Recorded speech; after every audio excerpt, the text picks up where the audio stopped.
Joe Rogan Podcast. Check it out. The Joe Rogan Experience. Train by day, Joe Rogan Podcast by night, all day. I like them, but if it's just me wearing them, it feels stupid. Why do you wear them? I like it because it locks me in. Just locks me in. The only thing I hear is that person's voice. And I can't hear Jamie's chair moving. I can't hear anything else.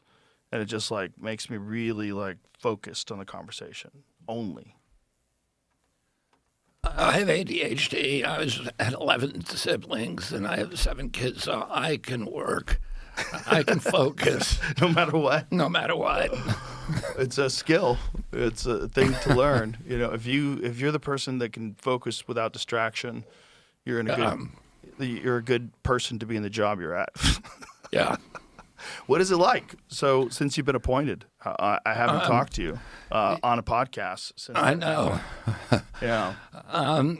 It's the best job I could ever have. I feel like I was designed for the job, and I just have so much fun. I mean, it's a target-rich environment, so there's so many ways that you can be effective and improve people's lives every single day.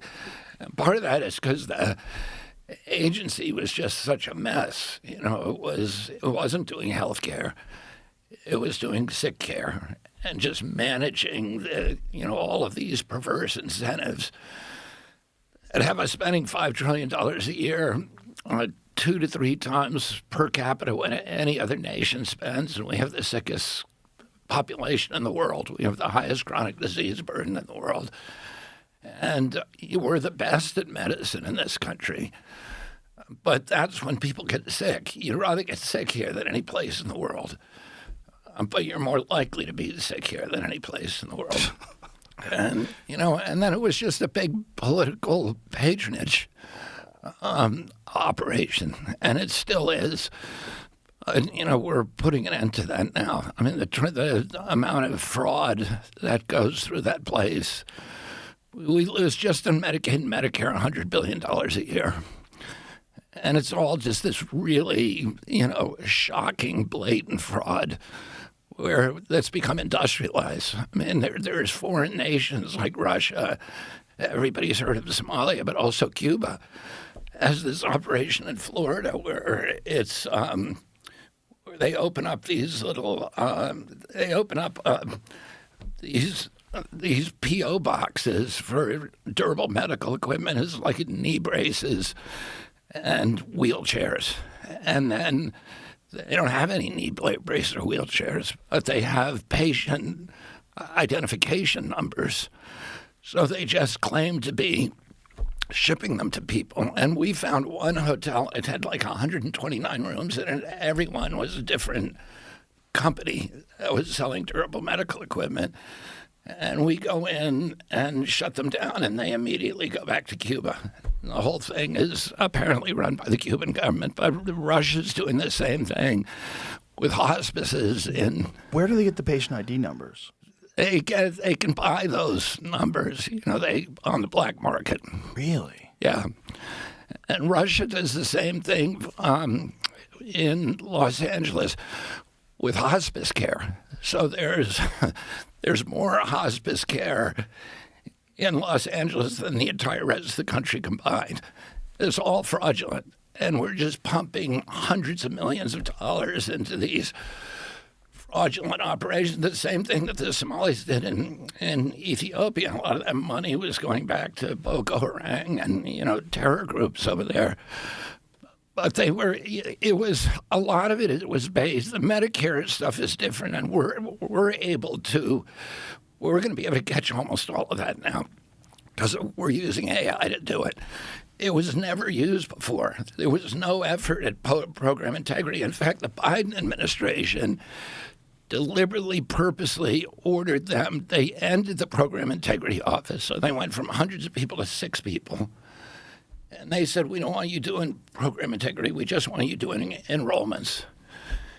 And so we got all this fraud. Most of it came from these waivers that the states got. All the states got them for home care and community care. So 30 years ago, Medicaid, Medicare paid. If you got a hernia operation, we paid for that.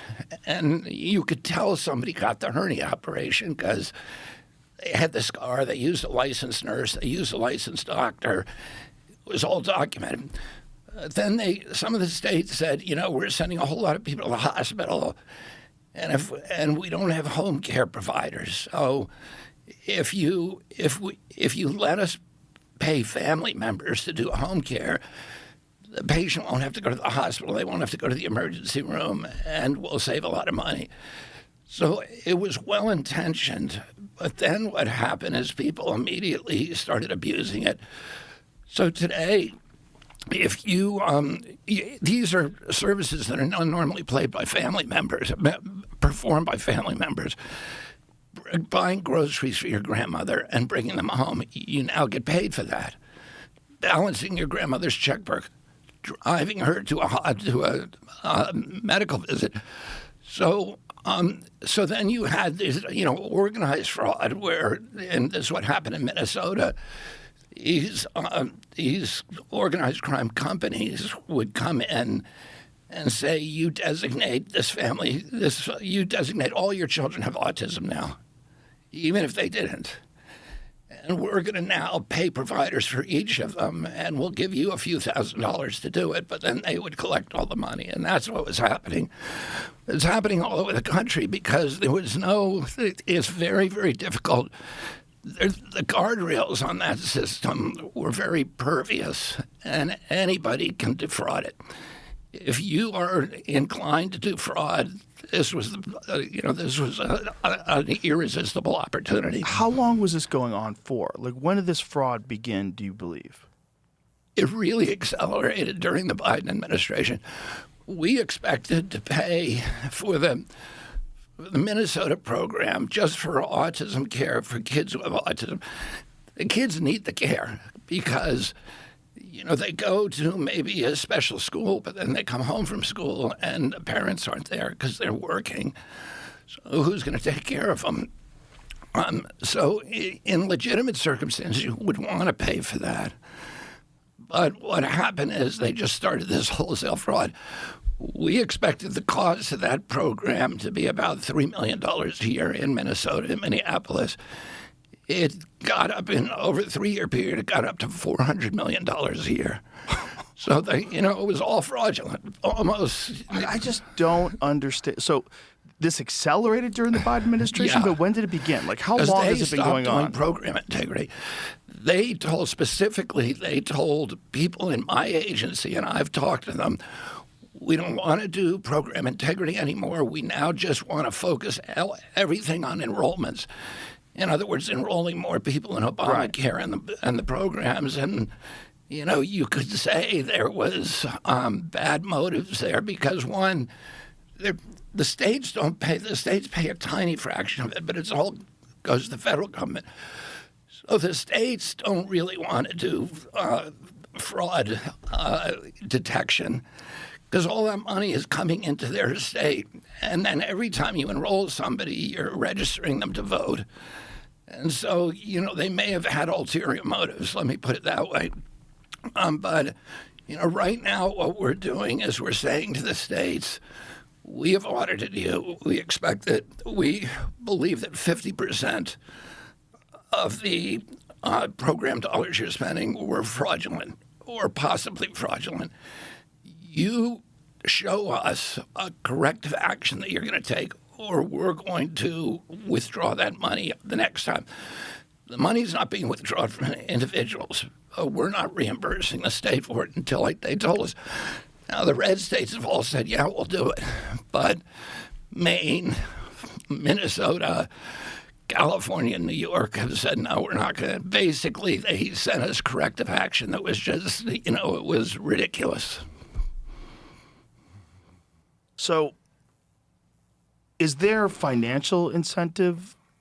Are these people that are making all this money from fraud, are they donating to any specific groups? Like, is there a direct turnaround? The Cubans in Florida, they get mad at Trump because they say, all the states you're designating are blue states. That's just because the blue states refuse to cooperate. But Florida's a red state, and we're really going after them. We're shutting down all durable medical equipment reimbursements for the whole state because it was all being run. It was probably being run by the Cuban government. But I don't understand how no one saw it. No one from the government saw it. And would there be a reason why they weren't looking for it other than they just wanted it? They were only thinking about recruitments. But was anybody making money outside of these crime organizations? I would say no. The money was not, the states were making money. Right, but there was a lot of talk online about donations to parties and donations to NGOs. That is probably true, too, although I don't have any evidence of that. No evidence. Okay. So it really just ramped. You wouldn't have, even if you get those kind of donations, it's not the kind of proof that I would talk about because you cannot prove that that donation, motivated the bad behavior. But it really highlights how ideologically captured some people are. That because it's the right wing going after this Medicaid fraud, that somehow or another that fraud is okay, and that fraud's not that big a deal. That there's what's the all-told number that's been stolen from this stuff if you had to take a wild guess? It's at least $100 billion a year. $100 billion a year, just from Medicaid and Medicare. That anybody would not want to stop that kind of crime because it's attached to the wrong party it just shows you how weird this country is right now. Yeah, listen, I was a Democrat my whole life. And, one of the things, and then what are you now? Now I'm kind of, first of all, it's illegal for me now to vote in any state. So I don't really have a party affiliation because, they challenge. I was a New York State resident. When I was running, they sued me and they said, "Oh, you don't really live in New York. You live in California." I said, "Yeah, but my driver's license is from New York. My law license is from New York. I have an address in New York. My car is registered in New York. My falconry license is in New York. My hunting license is in New York. My fishing license is in New York. And I intend to return to New York." And there were hundreds of cases, just black letter laws saying the only measure is if you intend to return there at some point. We got crooked judges, and they said, "No, you're not a New York resident." I'd already said I'm not a California resident. I don't intend to stay there. So now I'm not, I'm not legally allowed to vote in any state.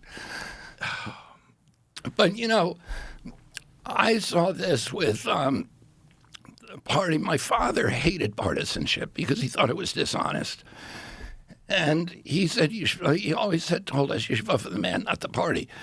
Or he said the man because at that time it was predominantly men. But I saw this when Trump, I grew up in a Democratic Party that was very anti-NAFTA. So it was against working people and labor unions. Then Trump said that he was anti-NAFTA. And all of a sudden the Democratic Party was pro-NAFTA. And that's what turned my head the first time. And then, when I was, then I saw how when Trump questioned vaccines during the 2016 election, the Democratic Party was kind of that skepticism and the concerns were spread evenly across the party. My uncle Ted Kennedy was very much on the side of medical freedom. And it was evenly spread, but as soon as Trump said that, it became part of the dogma of that party. And then, when I ran, we were, one of the things I ran against was the Ukraine war. And the Democrats were always the anti-war party. But as soon as Trump questioned that war, they became the pro-war party, and they invited the CIA director to speak at the Democratic Convention. And it just is, the party's only agenda is we hate Trump. And anything he says, we're going to do the opposite of it. And it makes me very sad for the party. And I don't think it's a sustainable way to operate. No, there has to be some sort of an appeal to people in the middle that left when things went crazy. Just let us know you're not crazy anymore. Let us know you've abandoned a lot of this crazy stuff. And also, like, recognize what's good for everybody, right? Hundreds of billions of dollars of fraud is not good for any of us, the whole country. So we should all be together on this one thing. Like, this is terrible. This is stealing from your tax money, all of our tax money. Yeah. Us, American citizens, we should all be united on stopping any kind of fraud. Forget about who's the fucking president and who's going to get responsibility for it, who's going to get the accolades. Like, who cares? Stop fraud. Stop. We're all together. You shouldn't have criminals from other countries living here just stealing money from Medicaid. That seems like that should be a bipartisan issue in a rational society. Yeah, and I saw this, the craziness when we did the Tylenol findings, because the science is really clear that, and there are dozens. I read 76 studies over a weekend, and when we were looking at this, and the studies that support Tylenol safety are very weak and they have huge holes in them. There's overwhelming science that says you shouldn't take it, particularly, it's okay normally. You shouldn't take it during pregnancy, and particularly the last days of pregnancy or in the perinatal period, perinatal period, which is immediately after pregnancy. You don't want to take it because the association with Tylenol usage at that point and neurodevelopmental disease are very, very high and pretty clear. And so we issued a warning. We didn't ban Tylenol. We just sent a letter out to all doctors saying, be careful about. We didn't want to ban it during pregnancy because, as bad as it is, it's the best thing. It's better than taking ibuprofen or aspirin. Why is aspirin bad? Because of Reye's syndrome. It has a clear association with Reye's syndrome, and they all have problems. What is that word, Reye's syndrome? Reye's syndrome, R-E-Y-E-S. Yeah. What is that? It's, I'm not sure exactly what Jamie, it does. Put that into our wonderful sponsor, Perplexity. And if you Let's put find it aspirin use and Reye's syndrome, you'll see the. So is this just with pregnant women or with people in general? For pregnancy or young children. Oh. Well, so baby aspirin? Didn't they always used to have children's aspirin? Yeah, I don't know if they do it anymore. Reye's syndrome is a rare but serious condition causing sudden brain swelling and liver damage, primarily in children and teens recovering from viral infections like flu or chickenpox, become very rare due to reduced aspirin use in kids. Wow. Aspirin. Yeah, I always thought of aspirin as like the most natural and healthy out of all those things that you take for pain. Oh, I think it is pretty safe, but it's avoid aspirin and what's that word? You say it. Salicylate. What is it? Salicylate containing Salicylate containing meds in children and teens with flu, chickenpox, or cold. Use acetaminophen or ibuprofen instead. Vaccinate against flu and chickenpox and screen newborns for metabolic risks. So it's acetaminophen is the issue in Tylenol, right? Yeah. Because I read this terrible story about a lady who died during COVID because she did not from COVID, from Tylenol. She just kept taking Tylenol. Well, Tylenol shuts down your liver if you take enough of it. That's what happened to her. What I was saying is, when we issued this warning, it was immediately condemned by the Democrats. Oh, here's Trump and Kennedy doing, weird science again. And then you had all of these videos, these viral videos on TikTok of pregnant women eating Tylenol. Yeah, to say fuck Trump. Yeah, it's crazy. I hope they didn't really do it. I hope they were pretending, because that's so dumb. It's just so stupid. Why would you even want to risk that? Like, how is that not a thing that you just abandon all party affiliation and go, the health of my child, this is science. They're not saying don't take Tylenol. Like, you could still buy Tylenol. It's a good thing to know that if you take too much of something, it's bad. There's a lot of things that are fine if you take 1 or 2 pills. But if you're that poor lady with COVID, if you just keep taking it over and over and over again, you'll die. We should know that. It doesn't mean you shouldn't take aspirin or you shouldn't take Tylenol, but it just means know when to take it and when not to take it. and know how much to take. Like, that's all information that everybody should want to be out there. The fact that people want to connect that to Trump, and I'm going to take Tylenol while I'm pregnant. Like, is this what? Like, imagine the aliens watching us and going, they're not ready. They're not ready for sophisticated time traveling technology. These fucking dopes. Like, what are they doing? They're fighting over nonsense. You know, and it's like it's all heavily accelerated by social media. Yeah. Yeah. I mean, the algorithms just amplify that polarization. Yes. They're just telling you what you want to hear and validating your worldview all the time. And also just outraging you all the time. I've been off it for a while now, and it's like it frees your brain. It's like all the weirdness of thinking about nonsense in the world, you're aware of it peripherally, but it's not in your face all day, which I think most people are dealing with a lot more even than I was. And they're just bombarded by sensation, bombarded by anger and frustration and angst. And it kind of liberates the darkest impulses of the human spirit. I mean, I don't use it either, but I post stuff.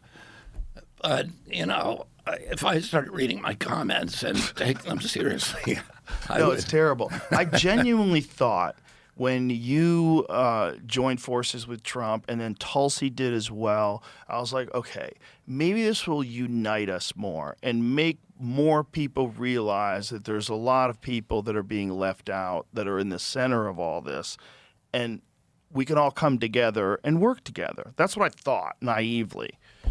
Obviously, once you guys got in there, it was you guys were MAGA and like health is bad, and don't stop the dyes. Like, no matter what it was, people were ideologically opposed to you being correct about anything because now you're connected with Trump. So it's like I was watching liberals, the people that are always worried about food ingredients, just dismissing all of this talk about preservatives and glyphosate and red dye and all these different things. And it is just an ideological thing.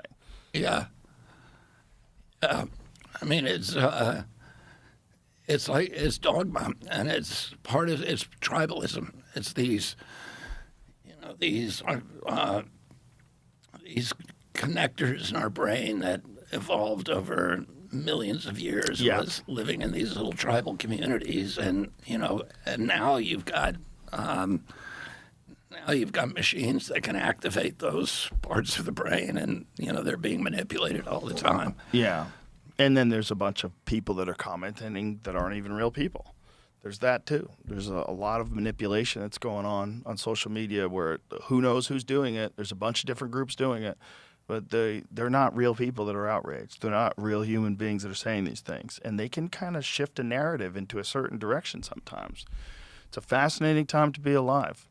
As far as what you thought this job was going to be before you got in, and what it became, what was your expectations when you got in? Like, did anything really surprise you?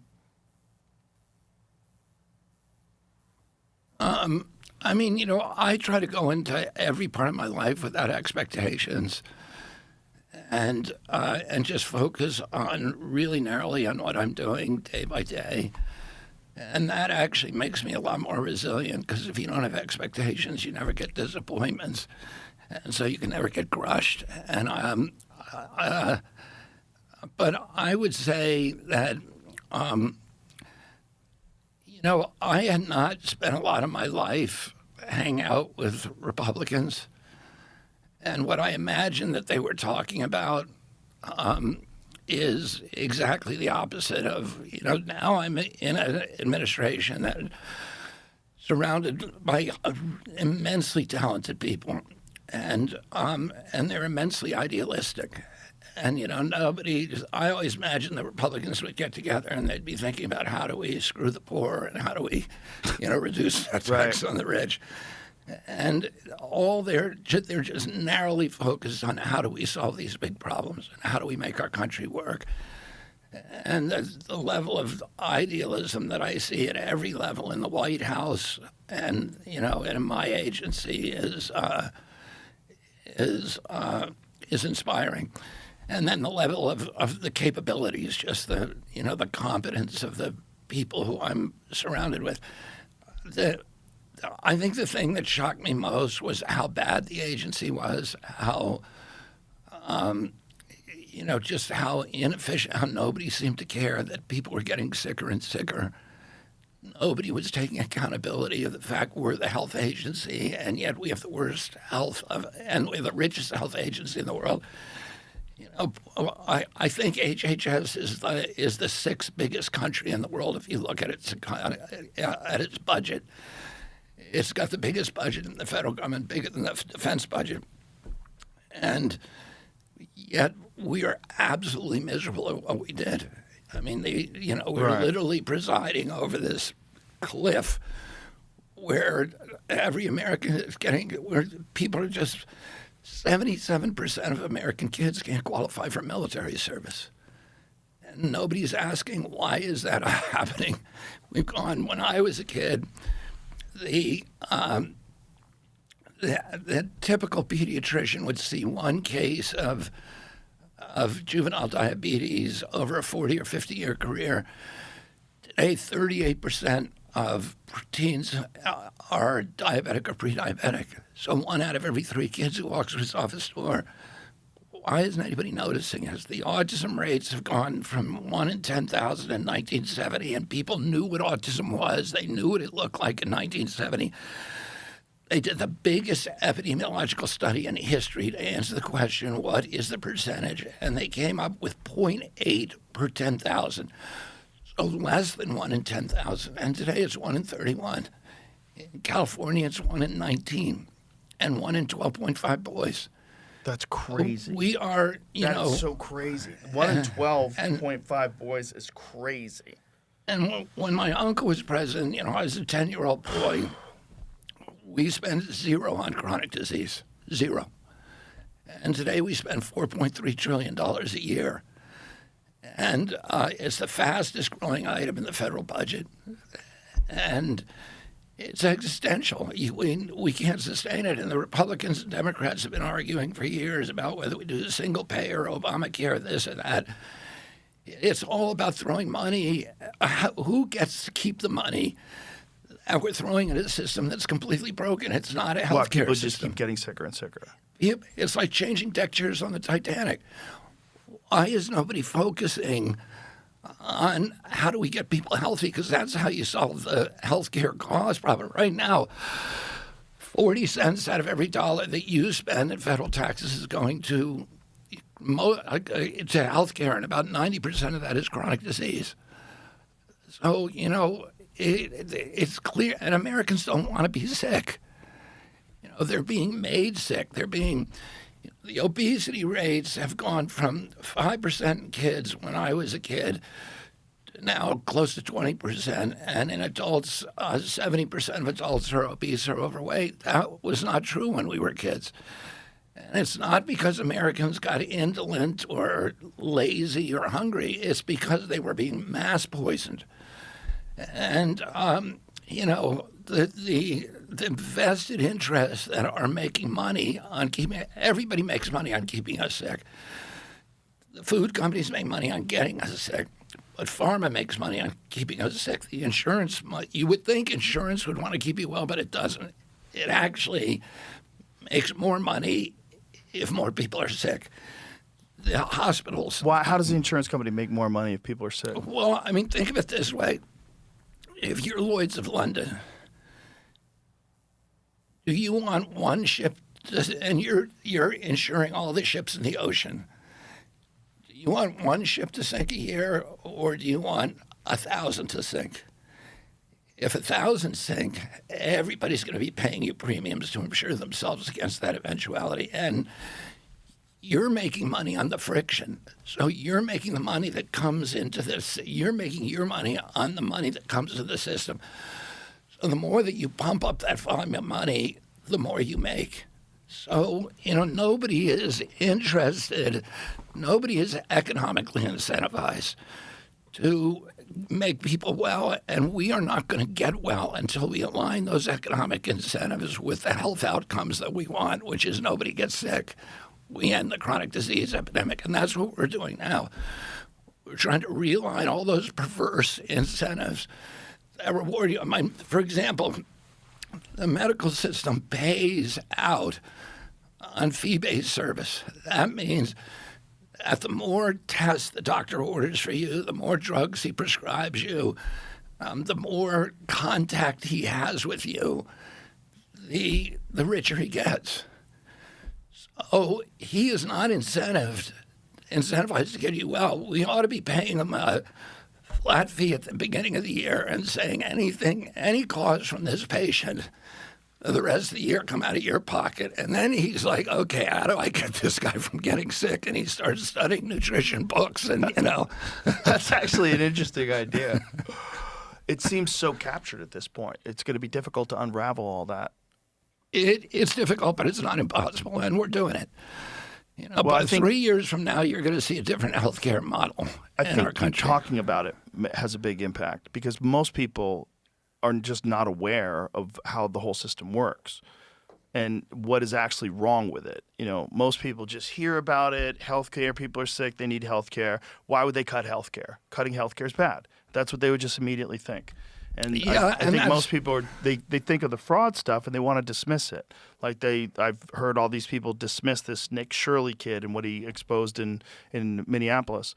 But the reason why is because it's the wrong party. If this was a Democrat that was exposing Republican fraud, then they would be all into it. It would be on every newspaper. But instead, they're trying to dismiss it as not relevant. Yeah, and to me, it's weird because I know Democrats are human beings and they care about the same things that I do. I've known all of these guys, almost all of them, many of them for 40 years. Bernie Sanders I've known for 40 years. Their only solution is more money to the system, a system that is broken, that is making us sicker and sicker. And what President Trump wants to do is he wants to fix the system. Most of that money is not going to the patient. It's going to the insurance companies and the PBMs and all of these middlemen that are milking the system. And that's why President Trump says, the answer is to not pay the insurance company. It's to pay the consumer directly and make him the CEO of his own health care so that he can spend money. He's now incentivized to do prevention and to maybe do holistic medicine or take vitamins or, take vitamin D, which, is, as you know, is kind of miraculous, or to do alternatives, to do preventative care. And he's going to want to save money. Right now, Nobody is in that position of accountability. We need to make them the CEO of their own health so that they have responsibility and they're going to pay the costs if they get sick. Government pays, but they then decide to how to allocate that money. And then we need to make the system transparent. And that's, one of the things that we're doing. During his first term, Trump passed a transparency bill, but because Trump had passed, everybody wanted transparency. If you're a woman, you're pregnant, you want to know how much it's going to cost you to have that baby. There's no way you can find that out for most of them. You can go 9 months on a phone every day, how much it's going to cost, and you'll never get a straight answer. And so, in New York, for example, what we're doing now is we're going to make all of the hospitals and all the providers post a menu of their prices so that are available to everybody and that are available on a website that we're creating. So if you want an MRI and there's 40 places around your home that offer MRIs, you can't right now figure out what they cost. Now you're going to be able to go and look at them all on a single page and figure out what the cheapest one is. If you go to a restaurant, the prices are on the menu. If you go to buy a car and the guy said to you, yeah, you can buy the car, but I'm not going to tell you how much it costs till after you buy it. Nobody would operate that way, but that's how our medical system operates. So I looked at we have a mock-up of this website. We're right now, during the Biden administration, because Trump had passed that law, the Biden administration just refused to enforce it. So we're in the same position now where there's no transparency. We're changing that now. We've sent out over 1,000 letters to hospitals, warning letters, cease and desist. You got to post them right now, and we just finalized new regulations. If they don't do that, they're going to pay a huge fine. So I saw the mock-up of the website, and I asked the question, how much does it cost in the hospitals within a mile of Manhattan to have a baby? One of them was, there were about 30 hospitals that I could visualize on one page. One of them was $1,300. That was the lowest. The highest was $22,000. In Detroit, it is the cheapest place to have a baby is about $5,000, and the most expensive is $60,000. And it's the same service, the same quality care. Nothing changes except that price. Why do we have that information chaos? We have it because the industry wants to hide what it's doing, and so there's no market. There's no ability for people to make good choices. And when, I was staying with Dr. Oz during the transition at his house in Florida, and one day Prime Minister Rudd, who was the former Prime Minister of Australia, came by, and after he was Prime Minister, he had been appointed to run a commission to reduce healthcare costs and improve quality. And they were very successful, but he said the number one thing that they did that changed everything was price transparency, was showing people the price of what they're going to pay. So we're now going to do that, and people will be able to shop. And now we also have to shift all of that money away from the insurance companies and put it in the hands of the public, so that they are incentivized, maximum incentivized, to make good choices. So as far as making good choices with like food, I like what you guys did. I love what you guys did with the food pyramid. You essentially flipped it on its head, which is kind of crazy. That for the longest time we are being told that the most important things, the primary diet should be grains and rice and wheat, and now it's things that we've known for a long time. It's whole food, actual real food. That's what you're supposed to be eating. The problem is getting people to change their habits and change their ways.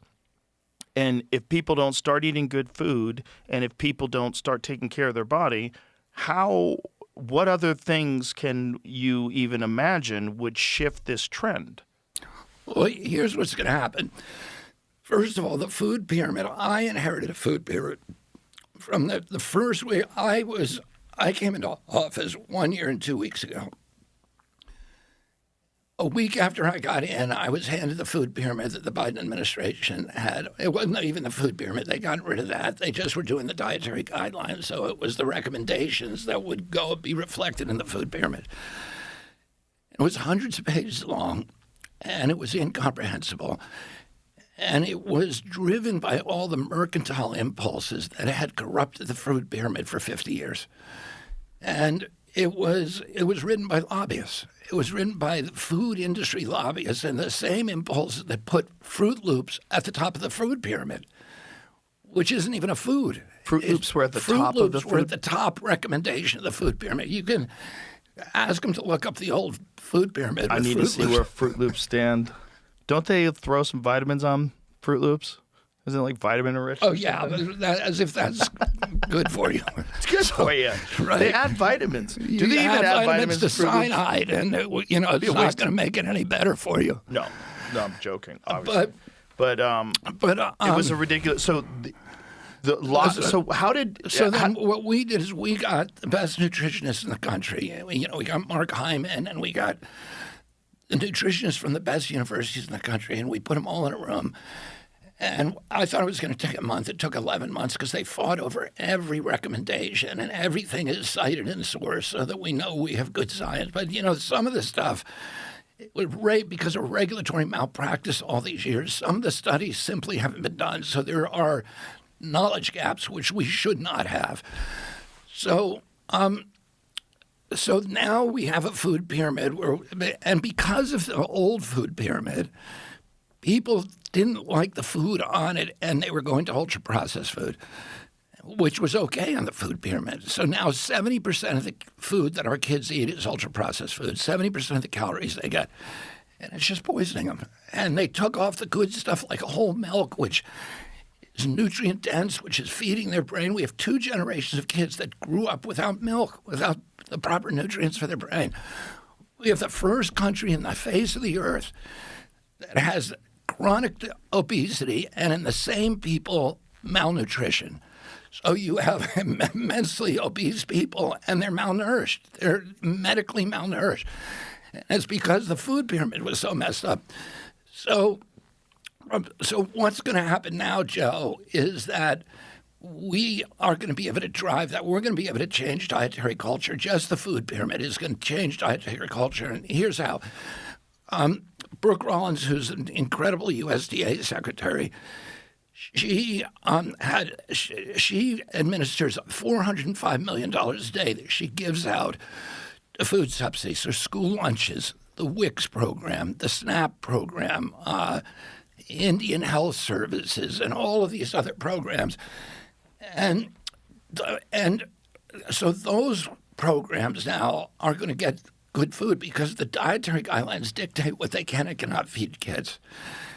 The military and the VA also are changing. Now, this week I met with a guy, Chef Robert Irvine, who is a television chef.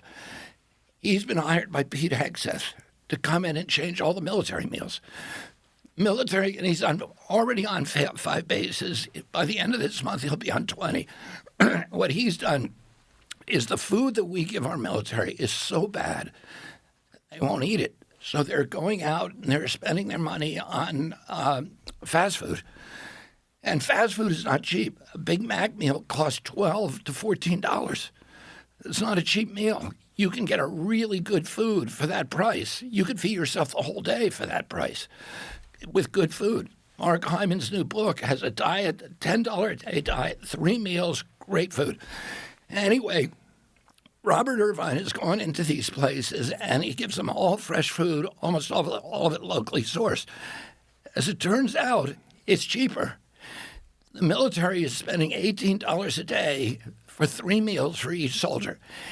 He's spending $10 a day and giving them real food, good food. And the lines now are around the block and nobody's going to fast food. Everybody's fighting to get in. And what he says is it doesn't cost more. We don't need any more money. We just need to buy smarter and to be smarter about how we do it. And, we're going to be able to do that. One of the things that we're doing with the dietary guidelines is the SNAP program. SNAP, we have 20 states now that have applied for SNAP waivers and have been granted so that you can no longer get candy on SNAP. You can no longer get soda. That was 18% of SNAP purchases. So we are taking the 63 million poorest kids in our country, giving them taxpayer-funded diabetes, and then 78% of them end up on Medicaid. Many of them are being treated for diabetes, so we're paying to give them the disease, and then we're paying to treat them for the rest of their lives. And we're changing that, and one of the things that Brooke is doing is she's going to require that any retailer that accepts food stamps has to double the amount of real food in their establishment. We're working with farmers, we're working with entrepreneurs to make sure every American can get high-quality food that is affordable. I don't know how anybody would be opposed to that. That all sounds fantastic. It's weird that they are. How could you, the way you just laid it out, how could anybody be opposed to that? That all sounds great. I mean, what the Democrats... Especially for the soldiers. The fact that they were getting terrible food that they didn't want to eat is just, that's really offensive.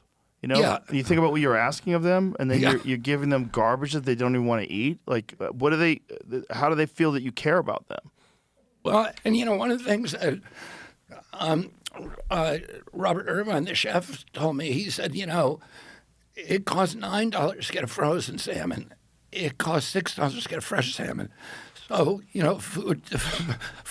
good food is actually, if you cook yourself at home, the good food is much, much less expensive. The problem is Americans have forgotten how to cook. And cooking is really important because it's important for family cohesion, for a sense of community. It's a daily, it's almost sacred ritual. And taking that away from our lives has amplified the spiritual malaise that we're in. And one of the things we're going to do is to start sending federal workers out to teach people how to cook. They don't have the implements. They don't have the cutting boards. They don't have, they don't know how to buy groceries.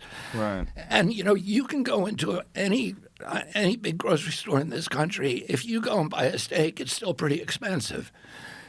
But if you buy the cheaper cuts, it's great meat. And it is very, very affordable, or liver, or, all these alternatives. Chuck roast. Now, you said, how can you be against that?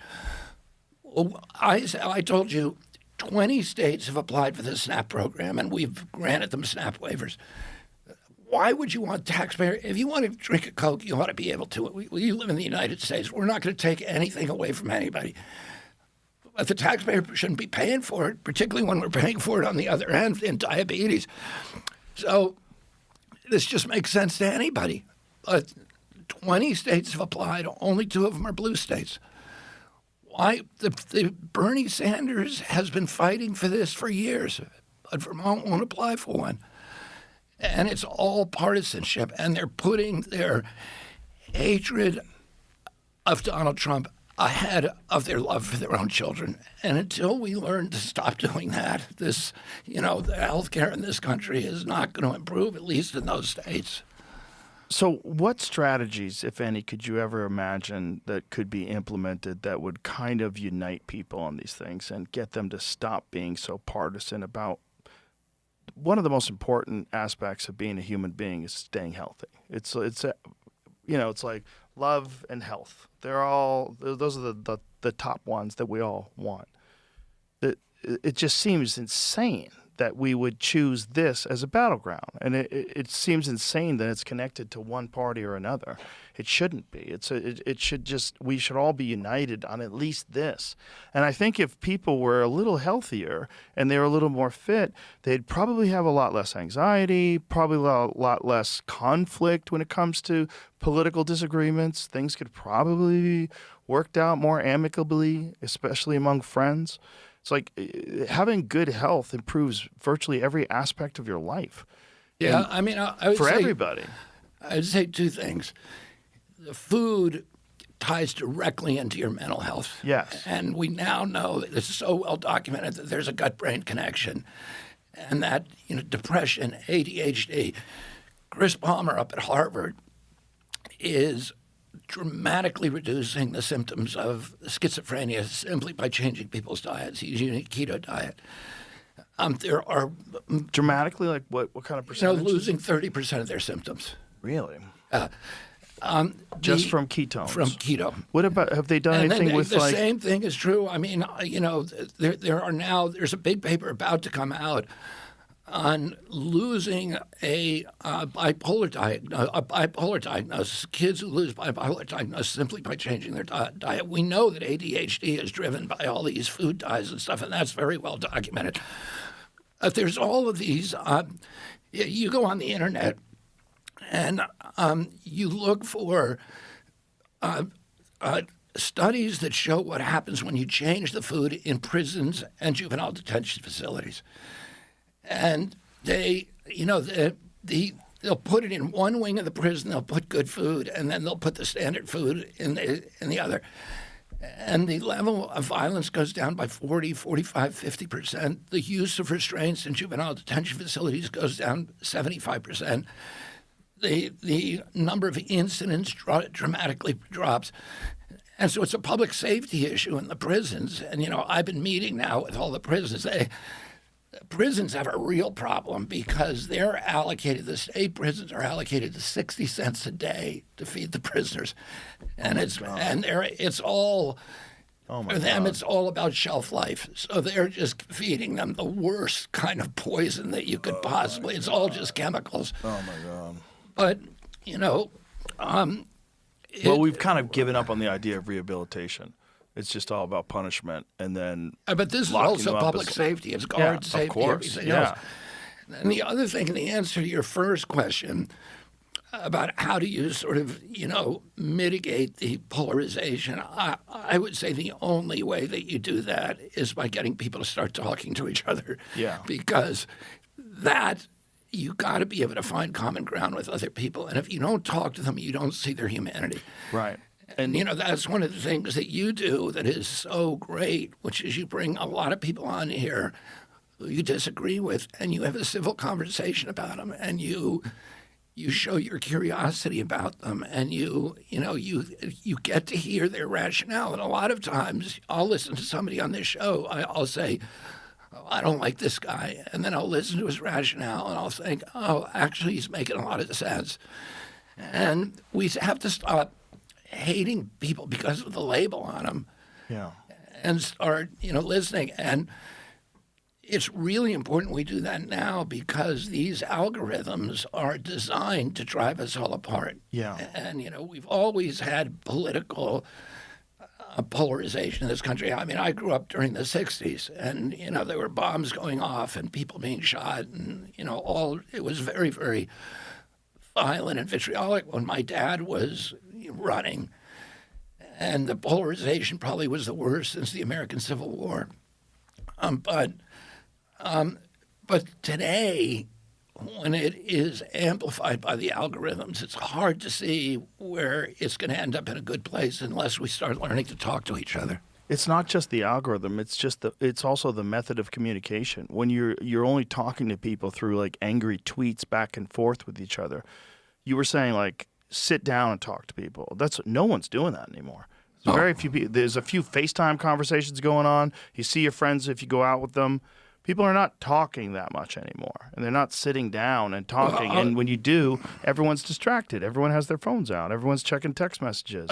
I'll tell you one of the most important things that we're doing right now as part of the MAHA legislation from my agency. We're going state by state, and we're asking them to do bell-to-bell legislation so that and 26 states have now already done it, so more than half the states, so that kids can't use cell phones in schools.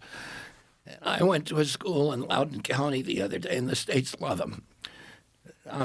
I went to Loudoun County, and they had the students had fought against this against getting their cell phones. So the way they do it, all of the school districts and states do it differently. But in that state, they can bring their cell phone to school, but they have to leave it in their backpack. And if the parent calls and needs to talk to them, they can do it.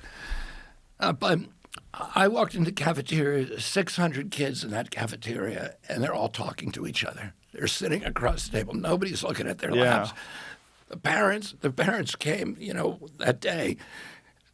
I polled the students and I said, how many of you think this is a good idea? And they all put their hands up and they said, we all hated it for the first 2 weeks and now we love it.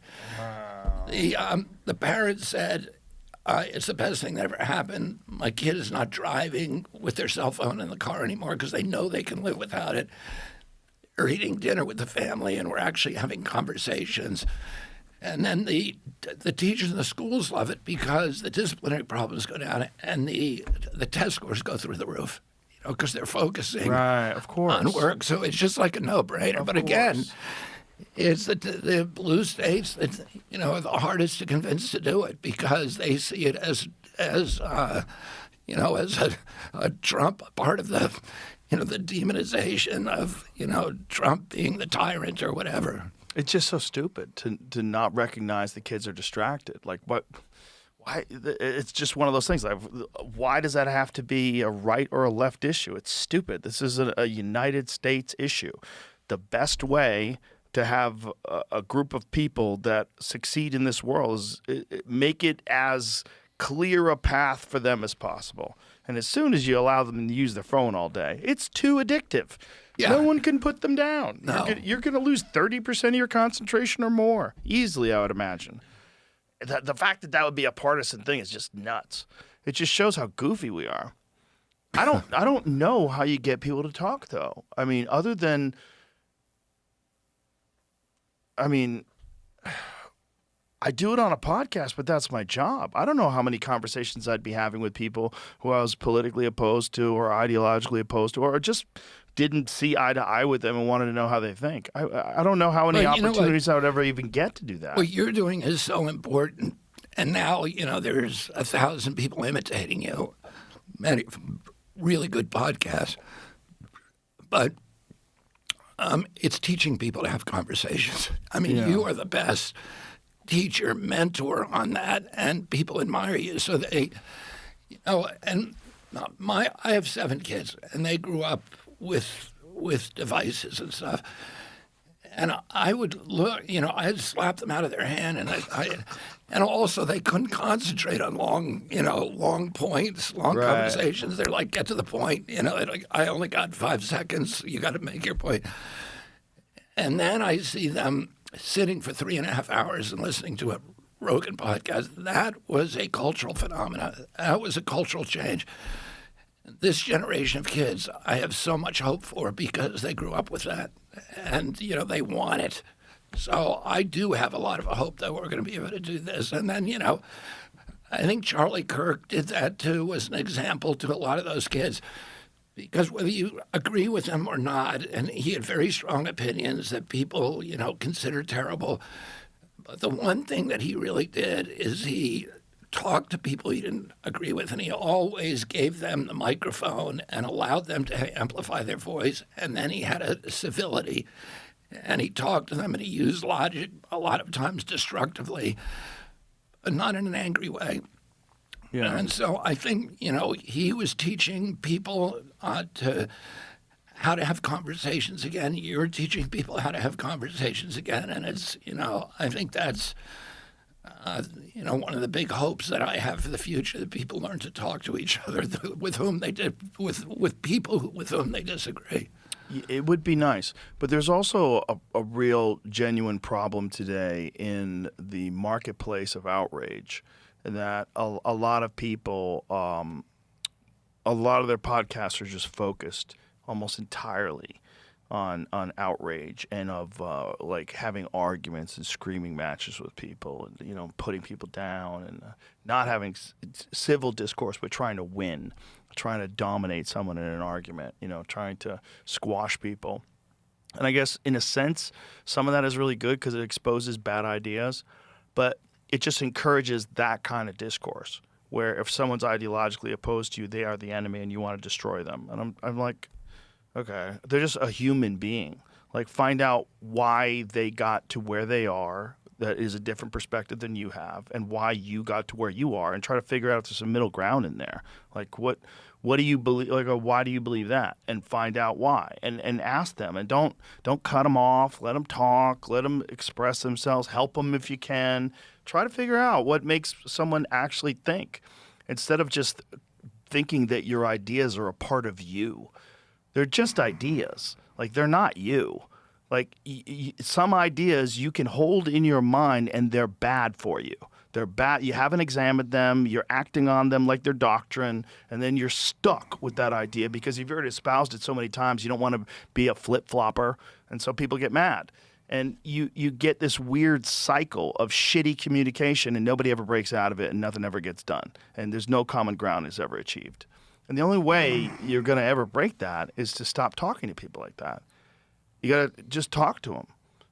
Instead of talk to them like they're the enemy, just talk to them like they're a fellow human being about some ideas. And just treat them with respect. Talk to them like a person that, in any other circumstance, maybe even could be your friend. Just talk to them. People can do that. It's possible. It just takes discipline. You have to learn how to do it. Took me a while. Took me a long time to learn how to talk to people better. But it can be done. And yeah, but it's technique.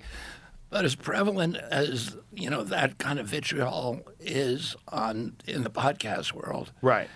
It's it is incomparable to what's happening on television because there are no conversations on television. Right. That's more of what I was getting at, honestly, is there's some shows that do that, but like some of these CNN shows, it's just these crazy ideological battles. And yet also, guys, pro tip, you can't have fucking 6 people at a table all yelling out for 7 minutes. You don't have enough time to get a real point across, and it becomes a battle of like who's got the best prepared sound bites or who's got the best snarky quip.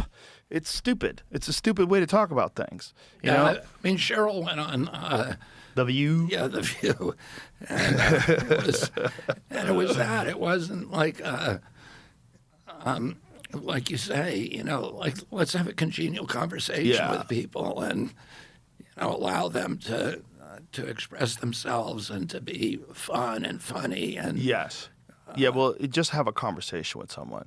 If you disagree with them about certain things, like they disagree with her, it would have been far more productive to have a one-on-one conversation instead of this gaggle of hens squawking all at her. It's just like you see it over and over again when they oppose somebody. It's like they're all chiming in, and it's just not the way you could ever like thoroughly cover a subject. And they're limited by their format. That format is very limiting. It's a shitty format where you go to a commercial at predetermined times, period, no matter what. Like maybe you got a little leeway here or there, but you've got to get that commercial in. And that's crazy because if you're in the middle of talking, a lot of points take a long time to flesh out. Like just think about all the stuff you just explained about Medicaid. Imagine if you try to do that. You can. You can't. You can't do it. And they would try to stop you. You're too in the weeds. No one's going to pay attention to this. It's like, I don't think that's true, and I think we've learned that because of podcasts, because there was no production, there was no executives, there was no one there. People were just putting on a webcam and talking, and so we realized, like, well, people actually do like conversations still. They just don't get a lot of them, not real ones. You know, you get interviews where someone has like a sheet of questions. You know, you get where someone is, playing a role. You're playing a role of a person who interviews people. You don't really give a shit about what this person has to say. But people do want connection. They still do. And the fact that we don't get it from social media, but most of our time is in social media, is just accelerating this detachment we have from each other. And that's what people have to get past. I don't know how to do it. Tell everybody to start their own podcast. You know, you and I were talking before we came in here about Larry King. Yes. He did that. There were a lot of people in the 70s and 80s, David Susskind and, you know, all of these other people who were actually having conversations. Yeah, Larry King was great. Dick Cavett. I love when he asked DJ Khaled, how'd you gain all the weight? It's like, what did he say? He said, I ate too much. What do you want me to say? That's such a crazy question. How did you gain all the weight? Like, what, Larry? What are you talking about? That's crazy. That's a wild question to ask someone. But, you know, he would just have a conversation with you. You know, and I think people have a hunger for that. And a lot of this infighting comes from no face-to-face communication. I think when people get a chance, especially if it's not performative, that's part of the problem, like the Charlie Kirk stuff or some of the other things that people do in front of a crowd. Things become very performative when there's a bunch of people watching and cheering, and then you know how the audience feels and you play to them a little bit. Like, that's probably not the best way to talk about stuff. And I think human beings naturally understand one-on-one conversations. We've had them for all of human history. And so when you get a chance to hear people talk one-on-one for hours at a time, it expands your understanding of the world. Like now I know how you feel about things. I know, at least for this brief 3-hour conversation, I get more of a sense of how you approach things. And then people put that into their own mind and go, maybe I should approach things a little bit differently. Maybe I should think about things a little bit differently. And we miss that. You know, we're missing that. And social media robs you of that. It gives you the exact opposite of that. Yeah. Yeah. I mean, you know, what Charlie Kirk was doing, you're right. You know, it was less of a conversation and more of a... Sometimes it was like in the ring. You know, it was like being in the ring, but it's a lot better than what's happening elsewhere, which is just blanket censorship of people and not any willingness to just shutting people down and canceling them. Yeah, 100%. Well, that's another weird thing, that's a Democratic Party impulse, because it was the opposite of the Democratic Party Yes. I grew up with, which was unafraid of any debate. My uncle, my father said we should be able to debate, we should be able to win these debates in the marketplace of ideas. If we can't, then we need to examine ourselves. It was a core tenet of the Democratic Party. Yeah. And, the unfortunate shift in that, it's just like, I remember during the Bush administration when the FCC was going after Howard Stern. It was this huge thing. They were trying to close down Howard Stern because Howard Stern was very critical of Bush. And it was like he was the guy out there fighting for free speech, and they were getting fined like enormous fines for things that he had said, they deemed to be obscene, and that was a right-wing thing. And we always thought of it as a right-wing thing. And when you see what's happening today, just like the wanting silence of your political opponents is the dumbest way to cut off your own hand. It's so dumb because if you can't see that this could be used against you if someone else gets into a position of power, if all of a sudden some enormous right-wing corporation buys these social media platforms and only pushes right-wing agendas and silences all left-wing agendas, like, do you know how fucking crazy that is? To just give that kind of power willingly to an anonymous group of people that you supposedly align to because you're in the same tribe. It's the dumbest thing ever. And the fact that people on the left weren't outraged when they read the Twitter files and found out how much involvement there was in silencing real information and removing people who were from Stanford the White House and MIT. Ordered me to be removed from Instagram. I lost 1 million followers. Insane. 37 hours after he took the oath of office, swearing to uphold the Constitution, they were ordering Mark Zuckerberg to take me down. And then you look at what's happening in England now. With people going to jail for Twitter posts. 12,000 people this year. 12,000 in the last year. And this was the Magna Carta was, written, and now it's just a dictatorship. Well, they got rid of trial by jury, except for murder and rape and a couple other things. Now it's just a judge. So, whatever it is, if it's a social media infraction, there's no reasonable, judge by a jury of your peers. No, you're getting judged by a judge. And that's nuts. It's the Soviet system. It's like Kafka. I just can't believe how quick it happened. When you look at the social media arrests, they were always disturbing. Like if you go back even 4 or 5 years, they had quite a few of them a year. But it really ramped up over the last year or so. And it's just insane to watch. And a lot of it is criticism of immigration, like legitimate criticism of immigration and legitimate criticism of crimes that have been committed. And people outraged, which is completely normal. But instead of like doing anything about that, they want to arrest people from complaining. And it's just really weird to watch. Yeah. And it's going to get worse with the AI.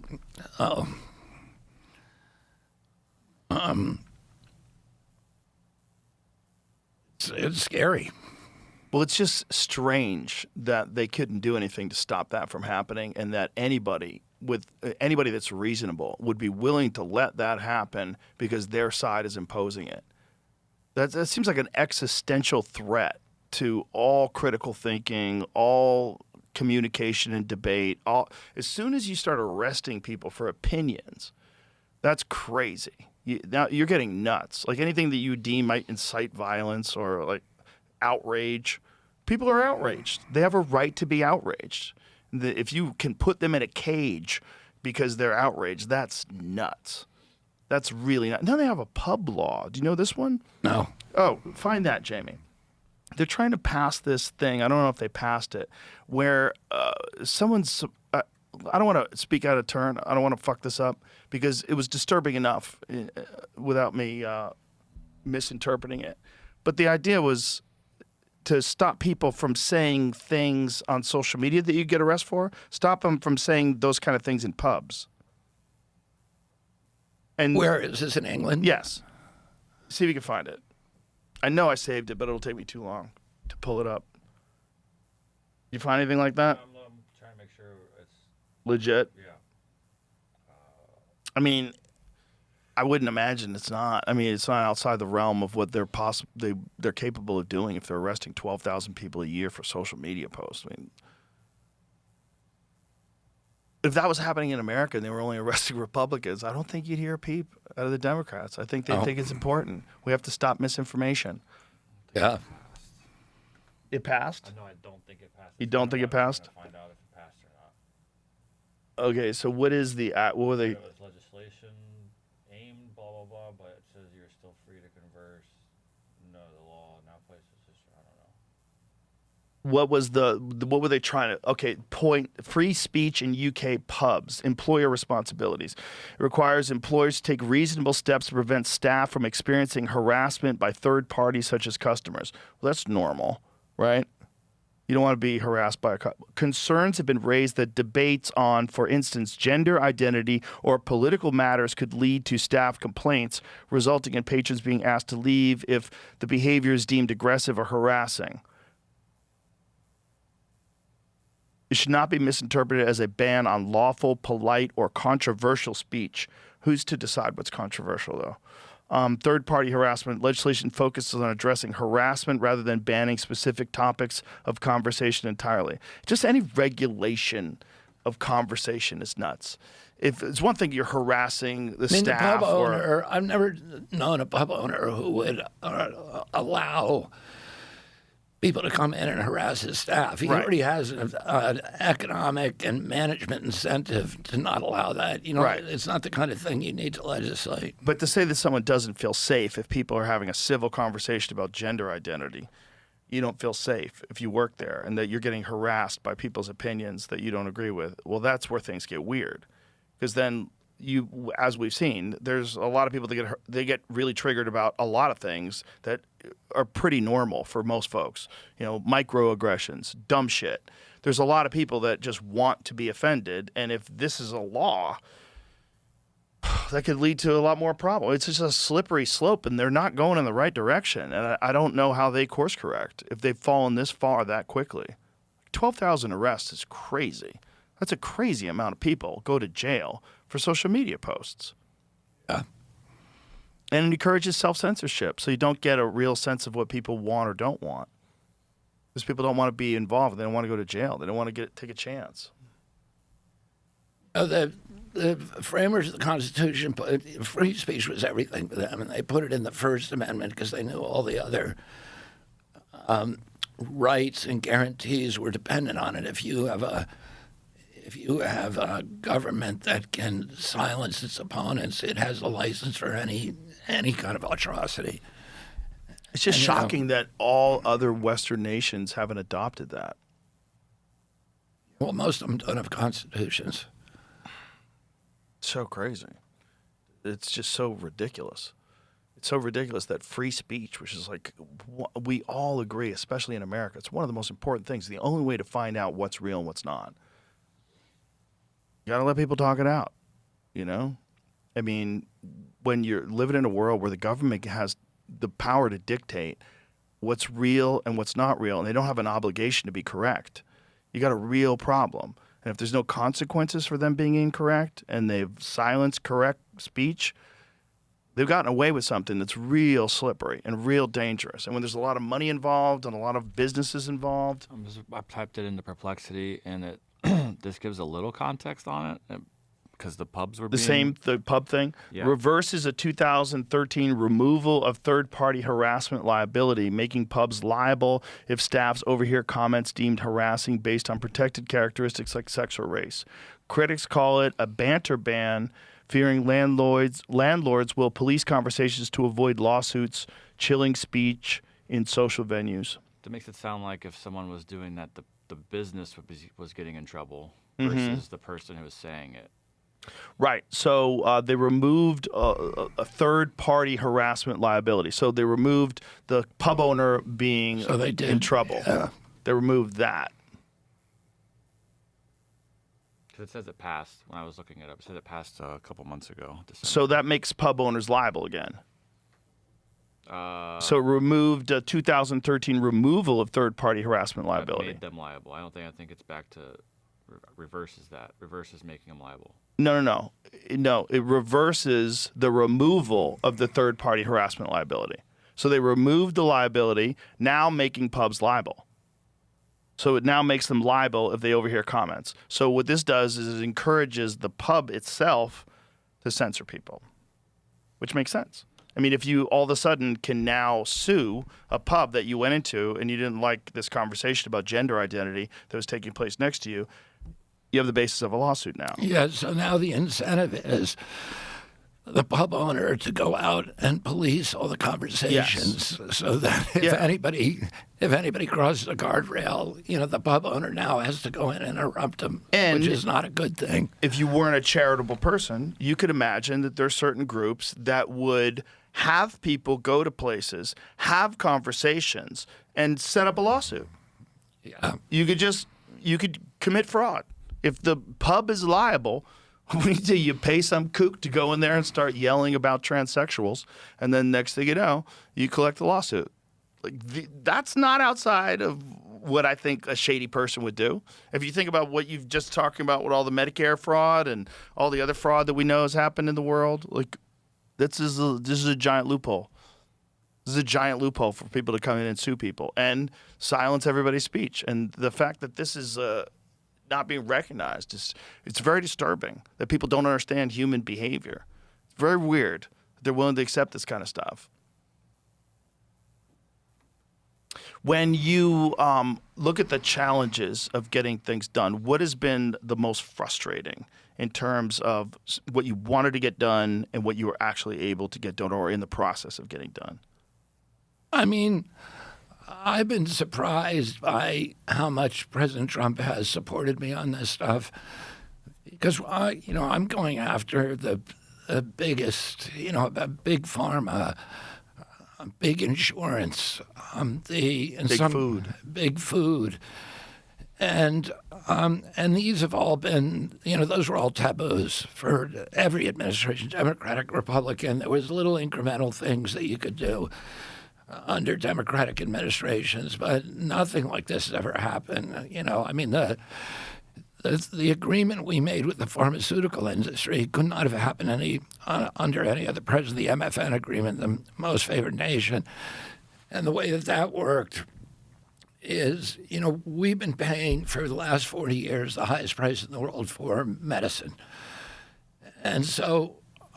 We have 4.2% of the world's population here, and over 70% of pharmaceutical profits and revenues come from the United States. Why is that? We do buy more drugs than anybody, but it's because we pay higher prices. We pay 2 to 3 to 5 times what they're paying in Europe. For example, and President Trump likes to talk about this, Ozempic, the list price was $1,350 in America. You could buy the same drug in any pharmacy in London for $88. And it's made in the same factory in New Jersey. And the reason that was allowed to happen is the Europeans just said, we're not going to pay anymore for it. They would set the price, and that was the maximum. There's a lot of drugs they don't have. There's a lot of cancer drugs they don't have in Europe because they just wouldn't pay the price. And so President Trump, every president has vowed to stop this. Clinton tried to stop it. Obama, Bush, all of them tried, and Biden all said we're going to get rid of the MFN price, and none of them did anything on it. And President Trump literally called me sometimes once a day, called late at night, 11:30 at night, and, say, where are you on MFN? And we ended up getting it seemed to me even, it seemed insurmountable. But he said, I'm going to use tariffs. I'm going to force the Europeans to raise their drug prices. And because we had enough leverage on the pharmaceutical companies because of our Medicaid and Medicare programs, we could pretty much force them to lower their prices. But it would put them out of business. So, and he wants us to continue to be the center for innovation in this country, and he also wanted the companies reshore all their production so that we're making all the drugs here and they're not making it elsewhere in the world. And so we sat down with them for months, and we came to agreements with 16 of the 17 pharmaceutical companies. Now Americans are getting the lowest prices in the world. If somebody lowers a price in Europe, we get that price or lower. And people can get that today on Trump RX. They can go for the most popular medications and get the cheapest price in the world. And not only that, but the pharmaceutical industry, because we gave them certainty and because President Trump forced the European countries to raise the price that their citizens pay for drugs, the companies actually did well. They increased stock values by $1.3 trillion among them. And they've all agreed to onshore their production. So Lilly is building 6 plants here, new plants, including one of the biggest API facilities in the world. As the API are the pharmaceutical ingredients that we ran out of during COVID. We need to be making them here because otherwise other countries can blackmail us. Pfizer, Merck, they're all building big facilities here, and drug production is now going to come to the United States. We are going to be the center of the world in terms of drug production. And those negotiations were very, very tough, and they were extraordinarily complex. We have a really good suite of talented individuals, high-caliber individuals who've left billion-dollar businesses. One of them is a guy called Chris Klump, who's immensely talented. He walked away from a company that does data management for 85% of the hospitals in this country, and he walked away from a billion-dollar company, divested, lost a lot of money to come just because he wants to improve things. He ran the negotiations, and the pharmaceutical companies fell in love with him because they realized they could trust him. And we worked out this extraordinary agreement where now Americans have gone from paying the most in the world for drugs to the least in the developed world for drugs. And that's going to change everybody's experience. Can I ask you how that applies if someone is it the same if someone has insurance or if they don't have insurance? Like, how does insurance bill it versus how does someone buy it on their own? If they it's going to lower prices for everybody. Anybody can go on Trump RX, whether they have insurance or not, and they can get it there. And they would buy it themselves. Yeah. And so it would be at a substantially lower price than they would have had in the past. Exactly. If they buy it themselves. But what if people are just getting it through insurance? Do they? Again, then does insurance lower it as well, or do they? Yeah, the copay is lowered. Okay. And we had the first woman to buy a drug on it. The first customer was a woman who has been trying for years to do IVF. And the drug cost $4,000, and now I think it costs, something like $600. Really? So, and it's going to allow, women. 1 out of every 3 women in this country does not have as many children as she wants, and she can't have more.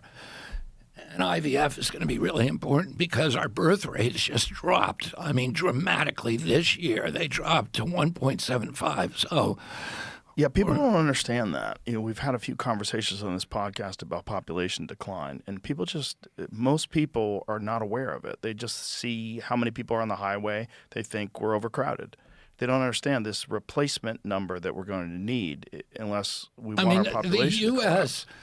is in a different situation than other countries. Japan is in total crisis. Right. China is in an existential crisis because, its population is going to drop dramatically.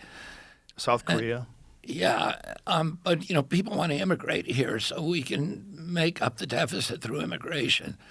It's going to, and that we have that advantage, but it's still the birth rate has dropped. It dropped 1.5 it dropped from 1.9 this year to 1.75, and that affects Social Security. It affects, it makes it so that the cliff for Social Security was pushed ahead by another year because of that drop in birth rate. So it's not a good thing, and American women want to have babies, and a third of them cannot have as many children as they want. What was the pushback when it came to things like removal of dyes? The removal of dyes, again, we were, I think, because of President Trump's leadership, we were able to convene the industry and talk to them about it. And a lot of them came in and said, yeah, we know we got to change. Really? Yeah, the only one Did that you really ever ask them, why did you do it a long time ago? Well, they didn't have options. And what we did... But didn't most of them, like for cereal, for example, didn't they have to have no unnatural dyes when they sent it to Canada? Yeah, the ones in Canada, but in our country, we hadn't approved a bunch of them. So we only had one or two vegetable-based dyes. Marty McCary, who's done a fantastic job at FDA, has now fast-tracked it this year, 7 new ones. So we're working with the industry to make sure they have the dyes, and they're supposed to get rid of all the dyes by the end of this year. And that's going to, And so instead they'll use just food-based dyes? Yeah, vegetable and mineral-based dyes. And that's, another thing that we did, again, two things that we did through convening industry because of President Trump's convening power. We fixed the prior authorization. So one of the most frustrating things that people go through when they encounter the healthcare system is that they have to wait for prior authorization from their insurance company. So you go in, your doctor tells you need a knee replacement, and then it takes you 6 months for the insurance company to approve the surgery. And it was infuriating for people and really devastating and heartbreaking for a lot of them. And we got the biggest insurance companies representing 80% of the American public all voluntarily agreed to eliminate prior authorization for almost all their procedures. It's a very small number now. I think 15% of the procedures still have it. And those are procedures we want prior authorization because there's a potential for abuse. For example, with spinal surgeries, a lot of people don't need the surgery. And Medicaid and Medicare wants to make sure that they actually need that surgery and it's beneficial to them. But for all the other ones, you will now know at point of care whether or not your insurance. So you go to your doctor, he says you need a knee surgery. Before you leave his office, you'll know whether the insurance company approves of it or not. And that's going to dramatically change the medical experience. Another thing that we did, again, through convening industry, is we originally got 63 the top tech companies together, and then we ended up final agreement with 405 of them to agree to stop information blocking. So your medical records are owned by you, but you can't get access to them a lot of times, most of the time. The data company won't give them to you. And so we've got them all to agree to stop doing that. So by the end of this year, every American will be able to get their medical records on their cell phone. And that's going to dramatically change the medical experience. It's going to save lives because if you get hit, you live in New Jersey, you get hit by a car in Portland, Oregon, you go to the hospital and you spend the first 2 hours while you're bleeding out, making out clipboards. Now, or you come in unconscious and they don't know what to do with you. They don't know anything about you. Now your medical records are on your cell phone. They can see if you have allergies. They can see what your blood type is. They can look at all of your previous medical records and make good decisions about how to treat you. And also you're going to be able to sync that with food purchases apps so that you'll be able to go into a grocery store and the app will tell you this one is bad for you. This choice is bad for you and offer you a better choice, et cetera. And there's an app like that, Yucca now, but there's a lot of them coming online now. What is it called? Yucca is the one. I think 50% of the people in France use Yucca, but it's... Can you spell it? I think it's Y-U-C-C-A. Okay. Or Y-U-K-A. I don't know. You can look it up. We use it. My wife uses it. You go into the grocery store. And you put it on the barcode, and then it rates each of the products about whether or not they're, whether it's good or a healthy one, and then it makes you a recommendation for a healthier one if it's bad for you. And that is going to change the food culture in our country, because the companies are already changing their ingredients so that they can get better scores from the Yucca app and from other apps that are like it. It's not the only one out there. But what about preservatives in processed foods? They're always going to exist, right? You're always going to have a certain amount of preservatives in processed foods. Well, I mean, first of all, we're not going to take processed foods away from people, but I think we're going to change the amount of processed foods. One is, by April, we will have a federal definition of ultra-processed foods.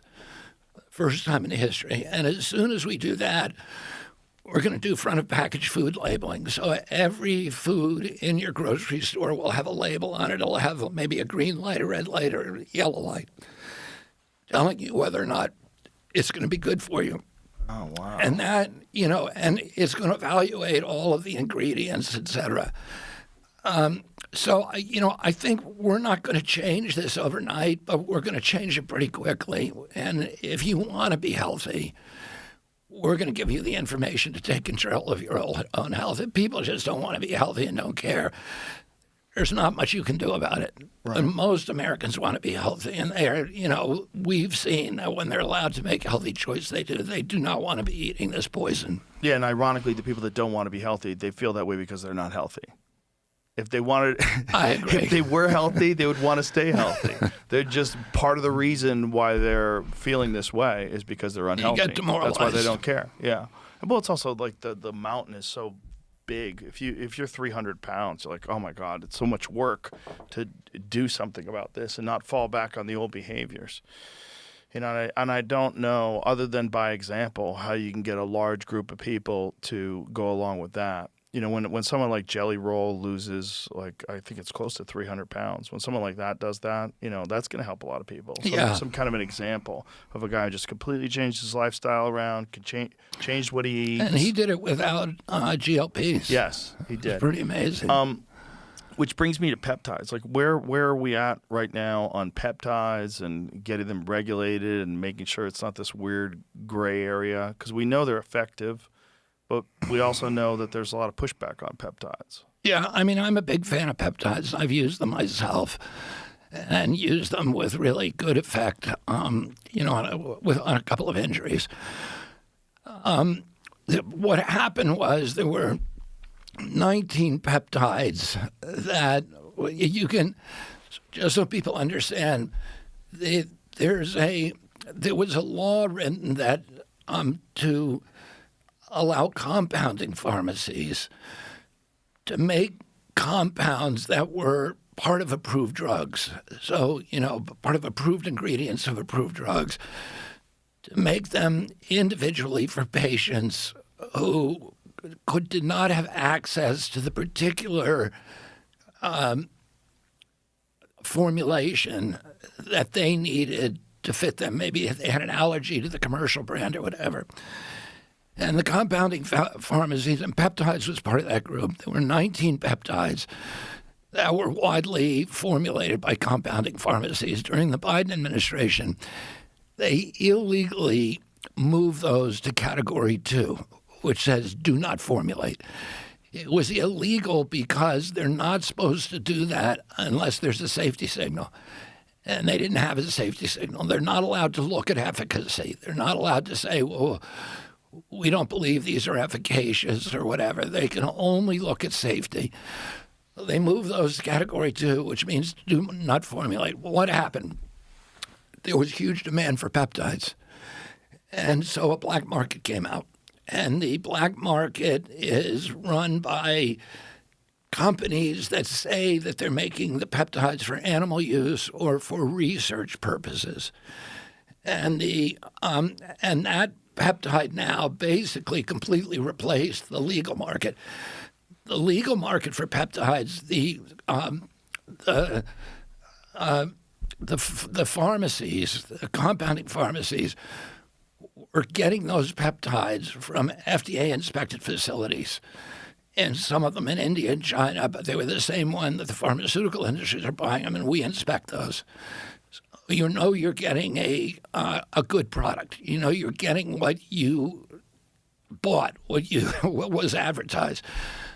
With the gray market, you have no idea, and a lot of this stuff that we've looked at is just, is very, very substandard. Oh, I'm very anxious to move. Probably not all of those peptides. Some of them are in litigation, but about 14 of them back to making them more accessible. And FDA is in the middle of I think within a couple of weeks we will have announced some kind of new action. And my hope is that they're going to end up with, they're still looking at the science. My hope is that they're going to get moved to a place where people have access from ethical suppliers. That's ultimately the problem with all this black market stuff, right? A lot of people are getting bogus peptides, and they don't have any idea if they work, whether to test them. They just take a chance. They take a risk. They get a little flyer in their email or something, and they hear from somebody else, I got it from this place. They don't even know, and they try it, and you're getting nonsense, bogus peptides. I mean, we created the black market. Yeah. Which we do with everything. It's a very dangerous black market. Which they've done during Prohibition. They're doing it right now with everything else. It's unfortunate. I know there's been some talk about psychedelics, and I know that in particular Ibogaine, what's going on in Texas with the Ibogaine initiative, where former Governor Rick Perry and Brian Hubbard have been helping a lot of veterans, a lot of people with like serious opioid addictions, and this is the plan to have this and run some programs where you have this very effective way of getting people off addictions that we have for some reason banned in America up until these initiatives. And I think there's some stuff that can help a lot of people. I mean, how many people are addicted to opioids in this country? It's pretty high. How many people are 48,000, 48 million. Have you looked into the Ibogaine stuff? Yeah. What's your thoughts on it?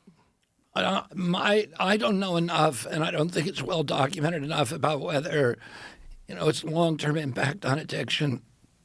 But in terms of just sort of the field of psilocybin, MDMA, and there are lots and lots of good studies now that that clearly demonstrate that, or strongly suggest that it is effective against PTSD. PTSD.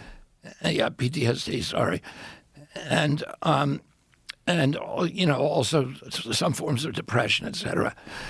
And so I would say everybody in my agency and over at VA, at Doug Collins' agency, is very anxious to get a rule out there that will allow these kind of studies, will allow access under therapeutic settings, and particularly to the military, soldiers who have suffered these injuries, to get access to these products. We're working through that process now, and you have. From Marty McCary, I mean, we're all working on it and trying to make it happen. It would be great to extend that to police officers too, probably. Yeah. I mean, a lot of the same type of PTSD they experience, it just doesn't get brought up as much. And if you can treat depression and without using SSRIs, putting somebody a lifetime sentence to SSRIs. You can treat them. There's a number of things, not just psychedelics, but a number of interventions that we're looking at that are rapid interventions, that are more transformative than the way that psychedelics seem to rewire your brain.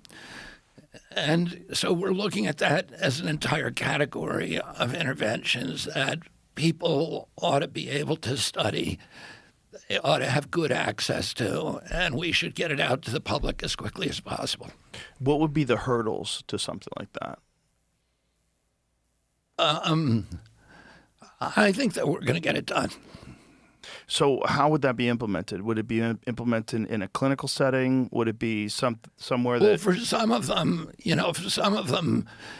it would be that you can do, to encourage more clinical trials. In other words, there would be very strong guidelines. I mean, this is what we're envisioning, so I can't tell you exactly what we're going to do, but very, very strong guidelines, for therapeutic guidelines. So how they're applied, what kind of follow-up, because a lot of these things rewire your brain. If you don't do follow-up, it doesn't work, or you have a failure rate. So, those kind of protocols are all stuff that we've been developing and studying, and we're, I think most of the people in the administration are anxious to make this happen as quickly as possible. And I know Doug Collins over at the VA already has, I think, 21 studies going over there, and they're very, very promising. And what are they using at the VA? I think they're using combinations of MDMA and psilocybin, maybe using Ibogaine. I think they're looking at a number of things, including ayahuasca and Ibogaine. They shot down something fairly recently in California where they were going to decriminalize. Were they going to decriminalize psilocybin, or they were going to allow it for clinical use? But I think the problem that they had was they didn't say we're completely opposed to it. They said there's no guidelines in terms of like how's it going to be clinically applied, who are going to be the people, what's the dosage. Yeah, you need those guidelines because you don't want to make the Wild West. Exactly. You can have horror stories overnight because people, as you know, some people can have very, very bad experiences on that. Also, some people are on medications, and they should be very aware that this medication would go really badly with X amount of whatever the substance is. We're looking at ways to get it done so that it's in a very controlled setting. And so would you envision a place like that, like once it's implemented, where someone who's suffering from depression or PTSD, regardless of whether they're a soldier or a cop or just a regular person, could be able to go to a place like that and get treatment? For me, personally, I would like to see that. We need to move in baby steps with this because you don't want to create a situation where people are getting hurt. Right. And you don't want to create a situation where mentally unstable people snap, which can happen. Yeah, that's these are very powerful tools you're working with. It's like everything else. You can do it wrong. But it just makes sense that if you had less depressed people, more happy people, more people connected, more people that can kind of let go of whatever traumatic experience that they went through and just live a more joyful, productive life, which many people that have taken these substances have experienced. Like it's not a cure-all for everything. It's not going to fix everybody. It's not even for everybody. But you to deny people access. You shouldn't have a soldier who has given everything for the country, who has suffered terribly, who has to go to Tijuana to get these treatments, who has to leave our country in order to get the treatments. It doesn't make any sense. And no, it doesn't, especially when so many of them have come back with these stories. Guys like Sean Ryan, a bunch of my friends have done it. And I had a good friend my friend Ed Clay, who runs the CPI down in Tijuana, the Cellular Performance Institute, which is an amazing stem cell clinic down there. He went down there because he hurt his back and he got on pills and he couldn't get off them. Did Ibogaine, got off them. He's like, oh my God, like more people have to be aware of this. This really works. This is a thing that has been shown. I think it's in the 80% range when you do one treatment of where people don't relapse, and it's in a 90% range with two treatments. I mean, it's incredibly effective. There's nothing like it. And yet we've been denied it. It also has like no chance of you being addicted to it. It's a terrifying experience, apparently, or at least very, very uncomfortable. It takes 24 hours. Nobody wants to hop in and do it again. It's not like, hey, let's party and take Ibogaine. Like, that's not what people do. It's an ordeal. It's an ordeal, exactly. And that ordeal is extremely beneficial to people, but also like severs the impulse of addiction in a lot of people. Like it's very successful at it. Yeah, I mean, I had a family member whose life was transformed by it. So, and I've been in recovery for 43 years. So, and I go to a meeting every day. So it's pretty hard to convince me that you can fix what's wrong with you by taking something outside of you. But I have seen so much overwhelming anecdotal evidence, but also clinical studies that attest to, to the effectiveness under some circumstances with some people or these medicines. And I think you've got Jay Bhattacharya at NIH and Marty McCary at FDA, who are all, doing whatever they can to make this happen. Yeah. Well, I sincerely hope that more people consider it. And I think one of the big hopes that we have is when you have someone like former Texas Governor Rick Perry, who's a Republican, looking at this instead of from, like, for the longest time, that was a left-wing perspective, right? Legalize marijuana, legalize psychedelics. There was you didn't hear about it from former Republican governors like Rick Perry. But when he sees the benefit that it has with veterans, which he cares very deeply about the veteran community, he's like, no, this is not something to ignore just because it's connected to hippies. I don't know if you remember this, but Hunter Thompson, during whatever election he covered in Fear and Loathing on the campaign trail, it's when 73. When he put out that rumor that Ed Muskie was addicted to Ibogaine. That Brazilian witch doctors were coming in and giving him Ibogaine. And it ruined that guy's career. But it's so funny that he chose that drug because it's like no one's addicted to that. That's not the risk. The risk is heart attacks. The risk is you have to have your heart monitored while you're doing it. It's very stressful for a lot of people. But on a clinical setting, it's shown to be incredibly effective. And I don't think we should ignore these things. I think it's foolish. And I think that is one that seems to have a bipartisan agreement on, because a lot of people on the left have always been in favor of some kind of psychedelic therapy just based on experiences they've had that were positive. But seeing it from the right is very, very encouraging, because I think it's something for human beings. It's not for everybody, but it's a tool that I have seen benefit many, many people, and we should use every tool that could help us be healthier and happier. Period. That shouldn't be a right or a left issue. That's just silly. It's just dumb. Agreed. Yeah, I mean it's shocking that is an unusual perspective. But I think we've been propagandized for so long, particularly on certain things like the blanket term of drugs, that all of them fall into this category of you trying to escape reality. And this one is literally the opposite. It's like you confronting reality and finding out why the pathways to certain destructive behaviors were set in your life and how to correct it. I think that'd be great for everybody. I agree. Yeah. You're already a year in here plus, and is it going as fast as you'd hoped, like some of these reforms? Is there what are the main frustrations that you have to deal with? Well, I mean, I didn't know what to expect, and I didn't know when I came in, I didn't know the president that well, so but from the beginning he was empowering me. And, I never made an agreement with him about anything.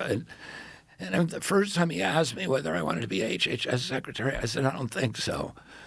I wanted to be maybe a health czar in the White House. And then I thought about it for a while and thought, no, I really won't be effective unless I'm in this agency and can actually, get into the weeds. And it has 82,000 employees and the biggest budget in government, and that would actually give me the power to change the system. And so then I went back to him and I said, I want HHS, and he said, fine. And then he allowed me to appoint all of my agency heads, which no president has ever done with an HHS secretary in history. He allowed me to appoint Marty McCary, choose Marty McCary at FDA, Jay Bhattacharya, Dr. Oz, and CMS, and everybody else below them. So nobody's ever been able to do that. And then he gave me a very prominent job on the transition committee. to set this all in motion. And then once I got in, he supported me on everything. And that, I think, was allowed me to do things more during.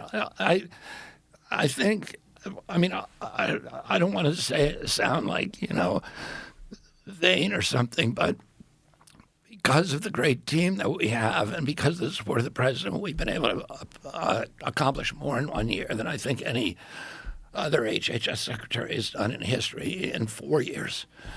So I'm pleased with what we've done, but there's still, I mean, it's 20% of our economy. And so it's a huge agency, and there's, it's in everything, and there's a lot to do, but I think we're moving really fast. So better than you'd hoped? I would say, yeah, if you put this on the table and said you can have this, the first day I got into office, I would snatch it off and say, I'll take it. But I mean, I could only imagine staring at that mountain when you're at the foot of it and realizing what a climb this is going to be. But that's not how I approach it. I just did it one thing at a time. And there's something to fix every single day. And I have the smartest people in the country working with me. And, we meet every day, me and Oz and Jay and now Chris Klum and Marty. We have a meeting every morning, and we talk about what we're doing and about where we need to help each other. And, it's a very, very congenial team. We all feel like family with each other, and we vacation together. And, it's, I think because of that, in former times, the HHS secretary has always been at odds with his departments. And, under Biden and even under the previous Trump administration. Why do you think that was? Because I think part of it is personalities. They're all kind of, alpha people. They have different ideas. And then I don't know. I mean, I think a lot of that is just personality and struggling for power and influence and all of that kind of stuff. You want to run your own agency, and you don't want interference. And but we've been able to do it in ways that are very, very collegial. I wanted to ask you about pesticides. So what was the recent ruling on glyphosate? That was an EO, which is an executive order from the president saying that we're going to make the ingredients for glyphosate in this country and for elemental phosphorus. And, I've spent 40 years fighting pesticides.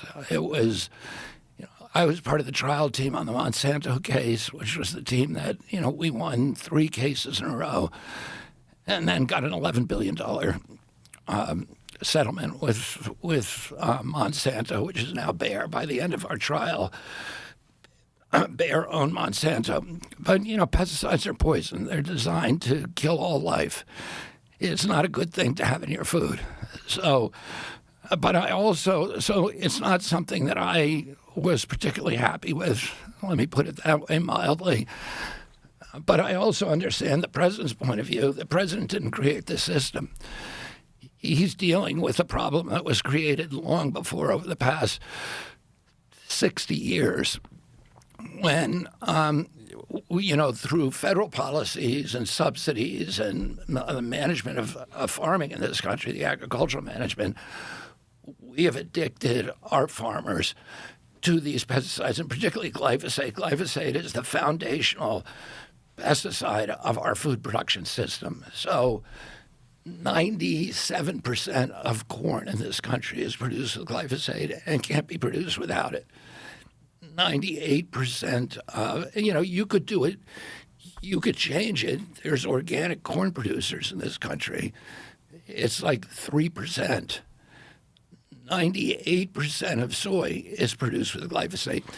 If you ban glyphosate overnight, or if you got rid of it, or if somebody else cut off our supply, it would it would destroy the American food system. And How crazy is that statement? The American foods, the entire system is based on using a poison. Right. The farmers don't like it. Let me just explain what the EO did. Right now, according to the industry reports, 99% of our glyphosate comes from China. So the Pentagon and others said this is an extreme national security vulnerability, that China controls the U.S. food system. And we can't afford to let that happen. If we got in some kind of tangle with them, they could literally cut off our food supply overnight and cripple the country. And so that's what the president was responding to. But we all know we've got to transition off of glyphosate. We all know that. And the farmers hate it. They're now starting to see these chemical-resistant weeds, so that can't be treated with glyphosate. Now it's predictable. Two, they hate the inputs. It's cost them a lot of money. Three, the foreign countries won't allow them to export. Like Europe doesn't allow, most European countries don't allow the export of our crops to their countries. Well, how are they doing it? They use less glyphosate than we do. But they use some. They use it, but our system is all Roundup Ready corn and Roundup Ready soy, right. And so they don't use it like we do over here. Ideally, that we would transition away from that, right? Yeah, and it's also they know it's destroying their soil, and they're all suffering from runoff. It destroys the microbiome in the soil, and because of that, the soil can't. You don't get water infiltration in the soil, and so the soil then runs off, and it's destroying their farms. It's not sustainable. Everybody knows that. We had Will Harris from White Oak Pastures on here, and he showed us the literal line in the river between his organic farm and the next door neighbor's farm. We could see this clear line where all the runoff is going into the river. Yeah, but Will Harris will also tell you the same thing that I said, is that what he did is very hard, and it's took him not 20 years. What? Took him 20 years. It took him 20 years, and it's not applicable to every farmer. And right. He understands the problem too. We all understand that this is a huge problem. So the president was dealing with national security, and they did something that I really don't like, which is to support. There's a lawsuit that's now before the Supreme Court, but in the lower court they supported is asked for federal preemption. So that would mean that if the federal label says that this is safe, that these state lawsuits now cannot be brought. So it would throw out a lot of the state lawsuits, and it effectively gives them immunity from liability, which is, to me, it's not good to give any company immunity from liability. It takes away all incentive for them to make the product safer. Again, the president is dealing with bigger issues, which is the company that's making this has paid $11 billion to, in my lawsuit, they're just about to sign another $7.6 billion settlement. There's 65,000 cases out there, and they've said, we're getting out of this business, if we don't get relief. So the president is hearing that. The farmers are hearing that, and they're saying that, this is a temporary fix. We're putting huge amounts of money into studying the impacts of glyphosate right now in my agency. I'm doing that.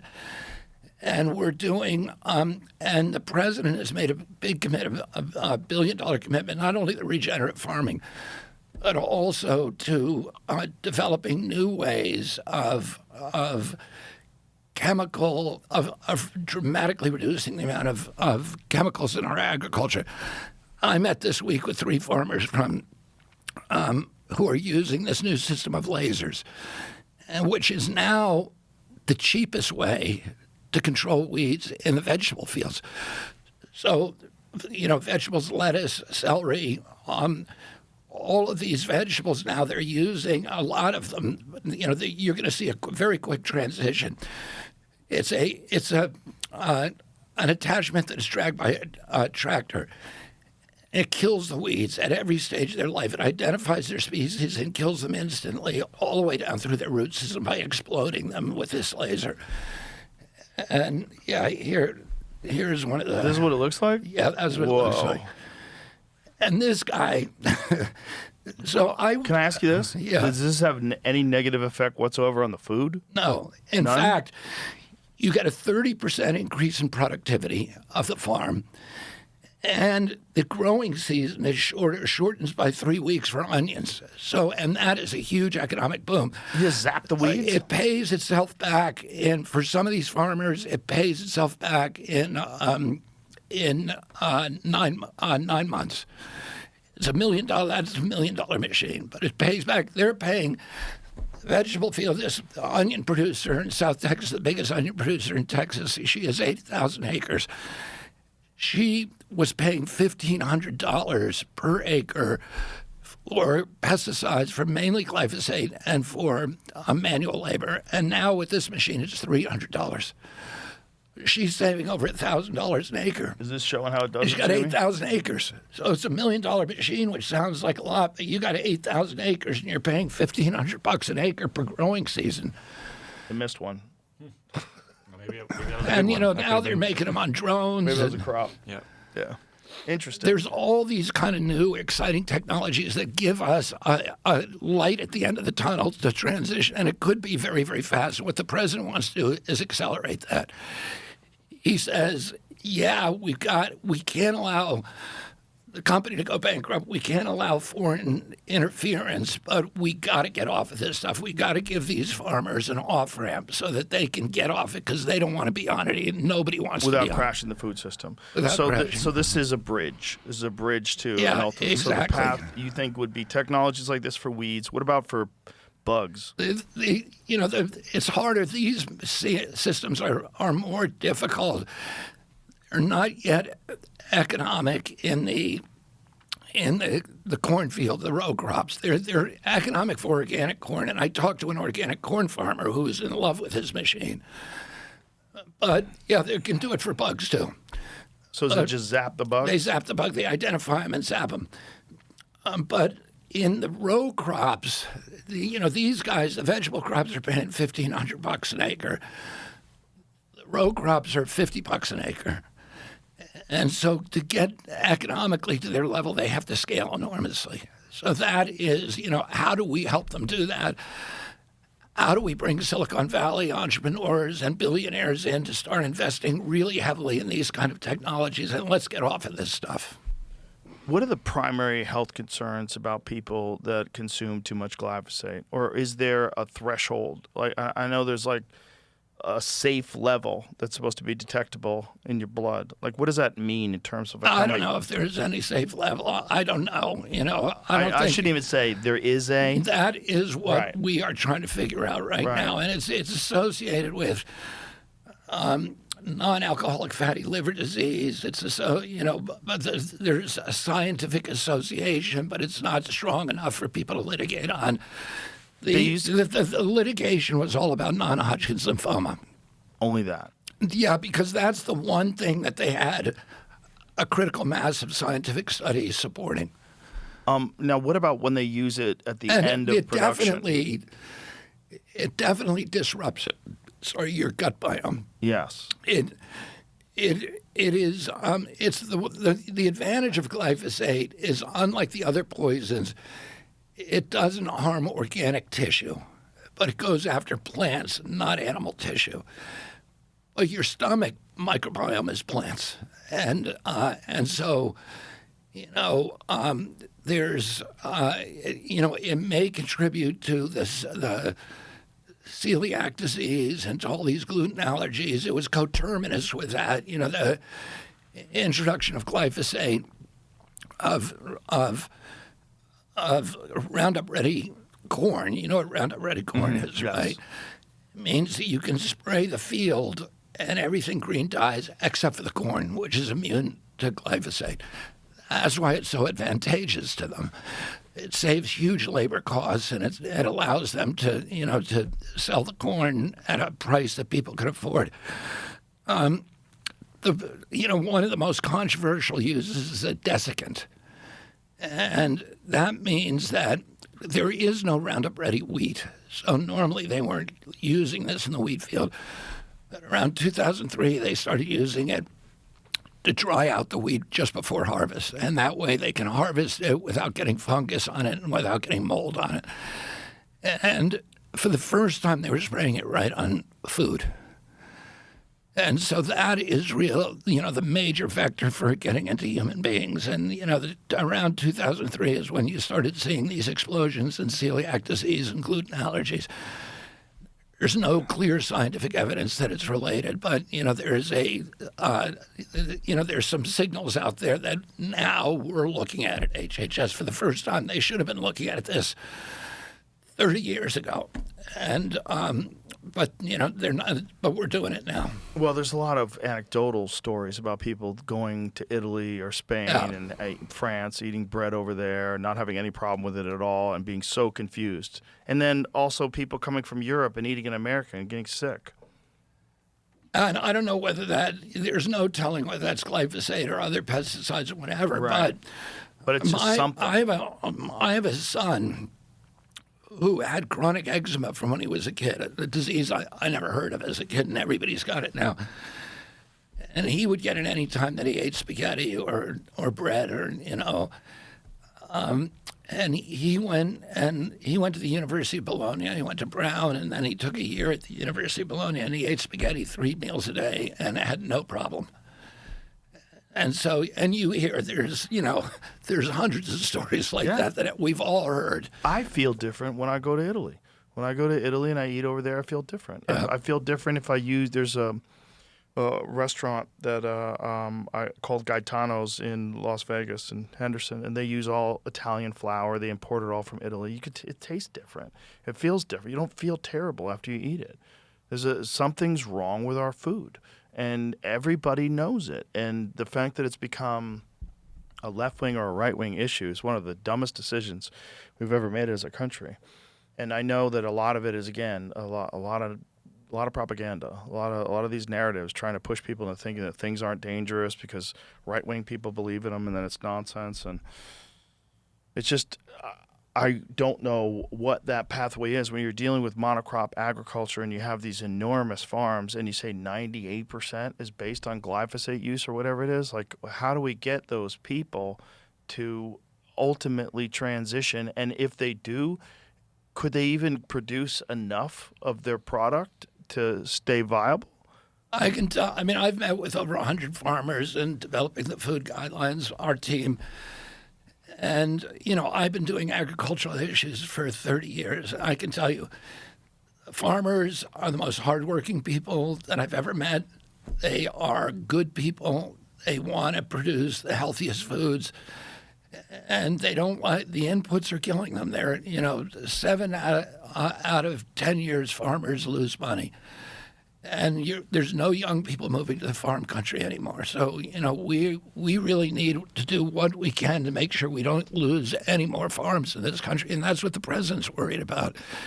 And that has to be his priority. But he also wants to make sure that we accelerate the off-ramps, the development of off-ramps, that they can transition off of this. And we're putting huge amounts of money into regenerative agriculture. People like, Mr. Harris and meeting with him, and Brooke Rollins, meeting with these guys all the time, trying to figure out how do we help you? How do we help other farmers to do what you're doing? And, that is a priority for the administration. Do you envision a real possibility of a country that is all regenerative agriculture with no pesticides? Is that even possible, that we could get to a point, whether it's a decade from now or 2 decades from now, where we've completely eradicated the uses of these harmful chemicals? I mean, I think that's going to happen. I think technology is going to allow us that to happen. But you're going to have a lot of robotic farming. happening, and that's another question. But Yeah. but Well, you're- that's I think- robotic with these lasers. That's essentially what you're doing. Yeah. So that would And be you're the going to have solution. drones doing this. You'll have drone swarms over farms killing the insects. What about industrial fertilizer? What would be the solution to that? And that's a little more difficult, particularly in some parts of the country. You need nutrients in the soil, but there's ways of growing, and Harris has shown this, where you can dramatically reduce the amount of petroleum-based fertilizers that you're using. Dramatically, almost eliminate them. Sure, but the scale of his farm and the scale of the production in comparison to these monocrop agriculture places that produce corn, I mean, these people are dealing with enormous amounts of crops. That's the question is, could that be scaled regeneratively? Could you get it to a point where you have organic farms only? I think with technology, you're going to eliminate a lot of the pesticides and the herbicides. I think it's going to be much slower when you talk about fertilizers. But is there a pathway for that? I hope so. But you haven't. No. Because it's so far off. Yeah, I mean, that's going to be after my 3 years before that happens. Do you? I mean, if someone else wins and they want you to stay, are you going to stay? Do you have a thought of that, or do you want to do as much as you can in 4 years? Well, whatever happens, because you can't tell what's going to happen in the election. That I'm going to act as if I got 3 years to do everything. And if I, get more time, then I would probably take it. How many days a week are you working? Well, I work. I'm working. When I'm home, I'm working. It doesn't stop. It's just your life. And then now. we have a president who has, never stops working, and he's up till 11, 12 at night, which you can get a call at that point. Yeah. He says, "Were you sleeping 2 o'clock in the morning?" Yeah, no, of course not. I was working. Oh, he's an interesting guy to work for. Yeah, he's got a lot of energy for an old He's got guy. an incredible amount of it. I've never seen anything like it, and particularly with the food he eats. Yeah. I don't know how he He's does still it. he's still eating mostly. I mean, I've never seen it. Well, no, let me put it this way. When he's on the road, he eats like fast food because he trusts it. He doesn't want to eat in some local place where he gets food poisoning or something. But when he's at home at the White House or Mar-a-Lago, it is it's all like locally sourced, incredible food. oh, that's good. So he eats well. I mean, but he still drinks. Dana White told me that he's known him for 20 years and he's never seen him drink water. Just drinks Coca-Cola. Yeah. What does he drink? Diet Cokes, Diet right? Coke, yeah. Doesn't he? I just had Michael Malice in here. He was talking about how he got off aspartame and how his brain fog yeah. just completely cleared up. He was Yeah. drinking Diet Coke every day. That is a really sleazy saga about how that got into her. We talked about it the other day. We brought it That up. was Donald Rumsfeld. Donald Rumsfeld. Yeah. And there was a really good FDA commissioner back then named David Kennedy. No relation, but he was a guy from Stanford. I think he was the president of Stanford for a while. And he was really good, had total integrity. He was like David Kessler, another really great FDA head. And he banned aspartame. And then Rumsfeld came in there and just overruled him. Rumsfeld had owned Searle, which was making it. That's how it worked. Well, that's why this time with you in office has been encouraging. I mean, you doing the things that you wanted to do was, to me, the most interesting thing about this administration going in, because I knew your conviction. I had read your Fauci book, and I'm like, if anybody could do something about this, it's you. And I'm kind of amazed at how much you have been able to do, and also, watching the struggle, the difficulties of getting things pushed through that should have been pushed through easily with rational thinking. It's a fascinating time because we are in a time of change. Some of it's good, some of it's bad, but we're definitely in a time of change, and that's not something you can say about every administration. It's definitely not something you can say about everybody that's been the head of the HHS. I mean, you're the first guy that gave me hope when you got in there. I'm like, okay, maybe we'll see some meaningful change with some things that are really important for people's health. I think. We're doing it. I think you are. I think you're doing that. Is there anything else you want to talk about? Any other subjects you want to cover? Why don't you ask me about immigration? Because I know that's something that's disturbed you. Well, what are your thoughts on immigration? On what's going on with... Here's the background of my kind of assumptions. During the last 10 years of his life, I worked very closely with Cesar Chavez. And I worked with, he had two issues. He had pesticides, which were a huge issue with him, and that's what I worked with him on the dangers that, his workers were experiencing from pesticides. And the other issue he had was immigration. He wanted to shut down the border because he saw the way that it was impairing this huge influx of illegal migration across the border. It was impairing his ability to get to bargain, to leverage good wages and conditions for his workers. When I grew up, the Democratic Party was against immigration, and it was the Republican Party who wanted it because the big corporations wanted cheap labor. The Chamber of Commerce was firmly embedded in the Republican Party, and they were all about open borders. Today, the Chamber of Commerce is with the Democratic Party. And so it's one of these switches that is kind of inexplicable to me. But I think, again, it happened because President Trump said, I'm going to fix it with a wall. And that became, and that suddenly became open borders, suddenly became a calling card for the Democratic Party. But there's a reason, and I see it in my agency, the cost that it's imposing on our country and on health care. Diminishing health care for Americans and housing and jobs and all of these places where it hurts us. We need workers in here and we need legal immigrants in here, but they should come in legally, and every country has to do that. President Trump ran on this issue. He ran that he's going to enforce it and deport particularly the bad people. This is what you don't hear. 70% of the people that they've arrested have criminal records. What the Democrats are always saying is, only 14% of them have been convicted of a violent crime. Well, they've been convicted. But a lot of them, the other ones, have been arrested, and they just haven't been convicted yet because they jumped, bail, or they jumped their warrants. The other 30%, a lot of them are gang members.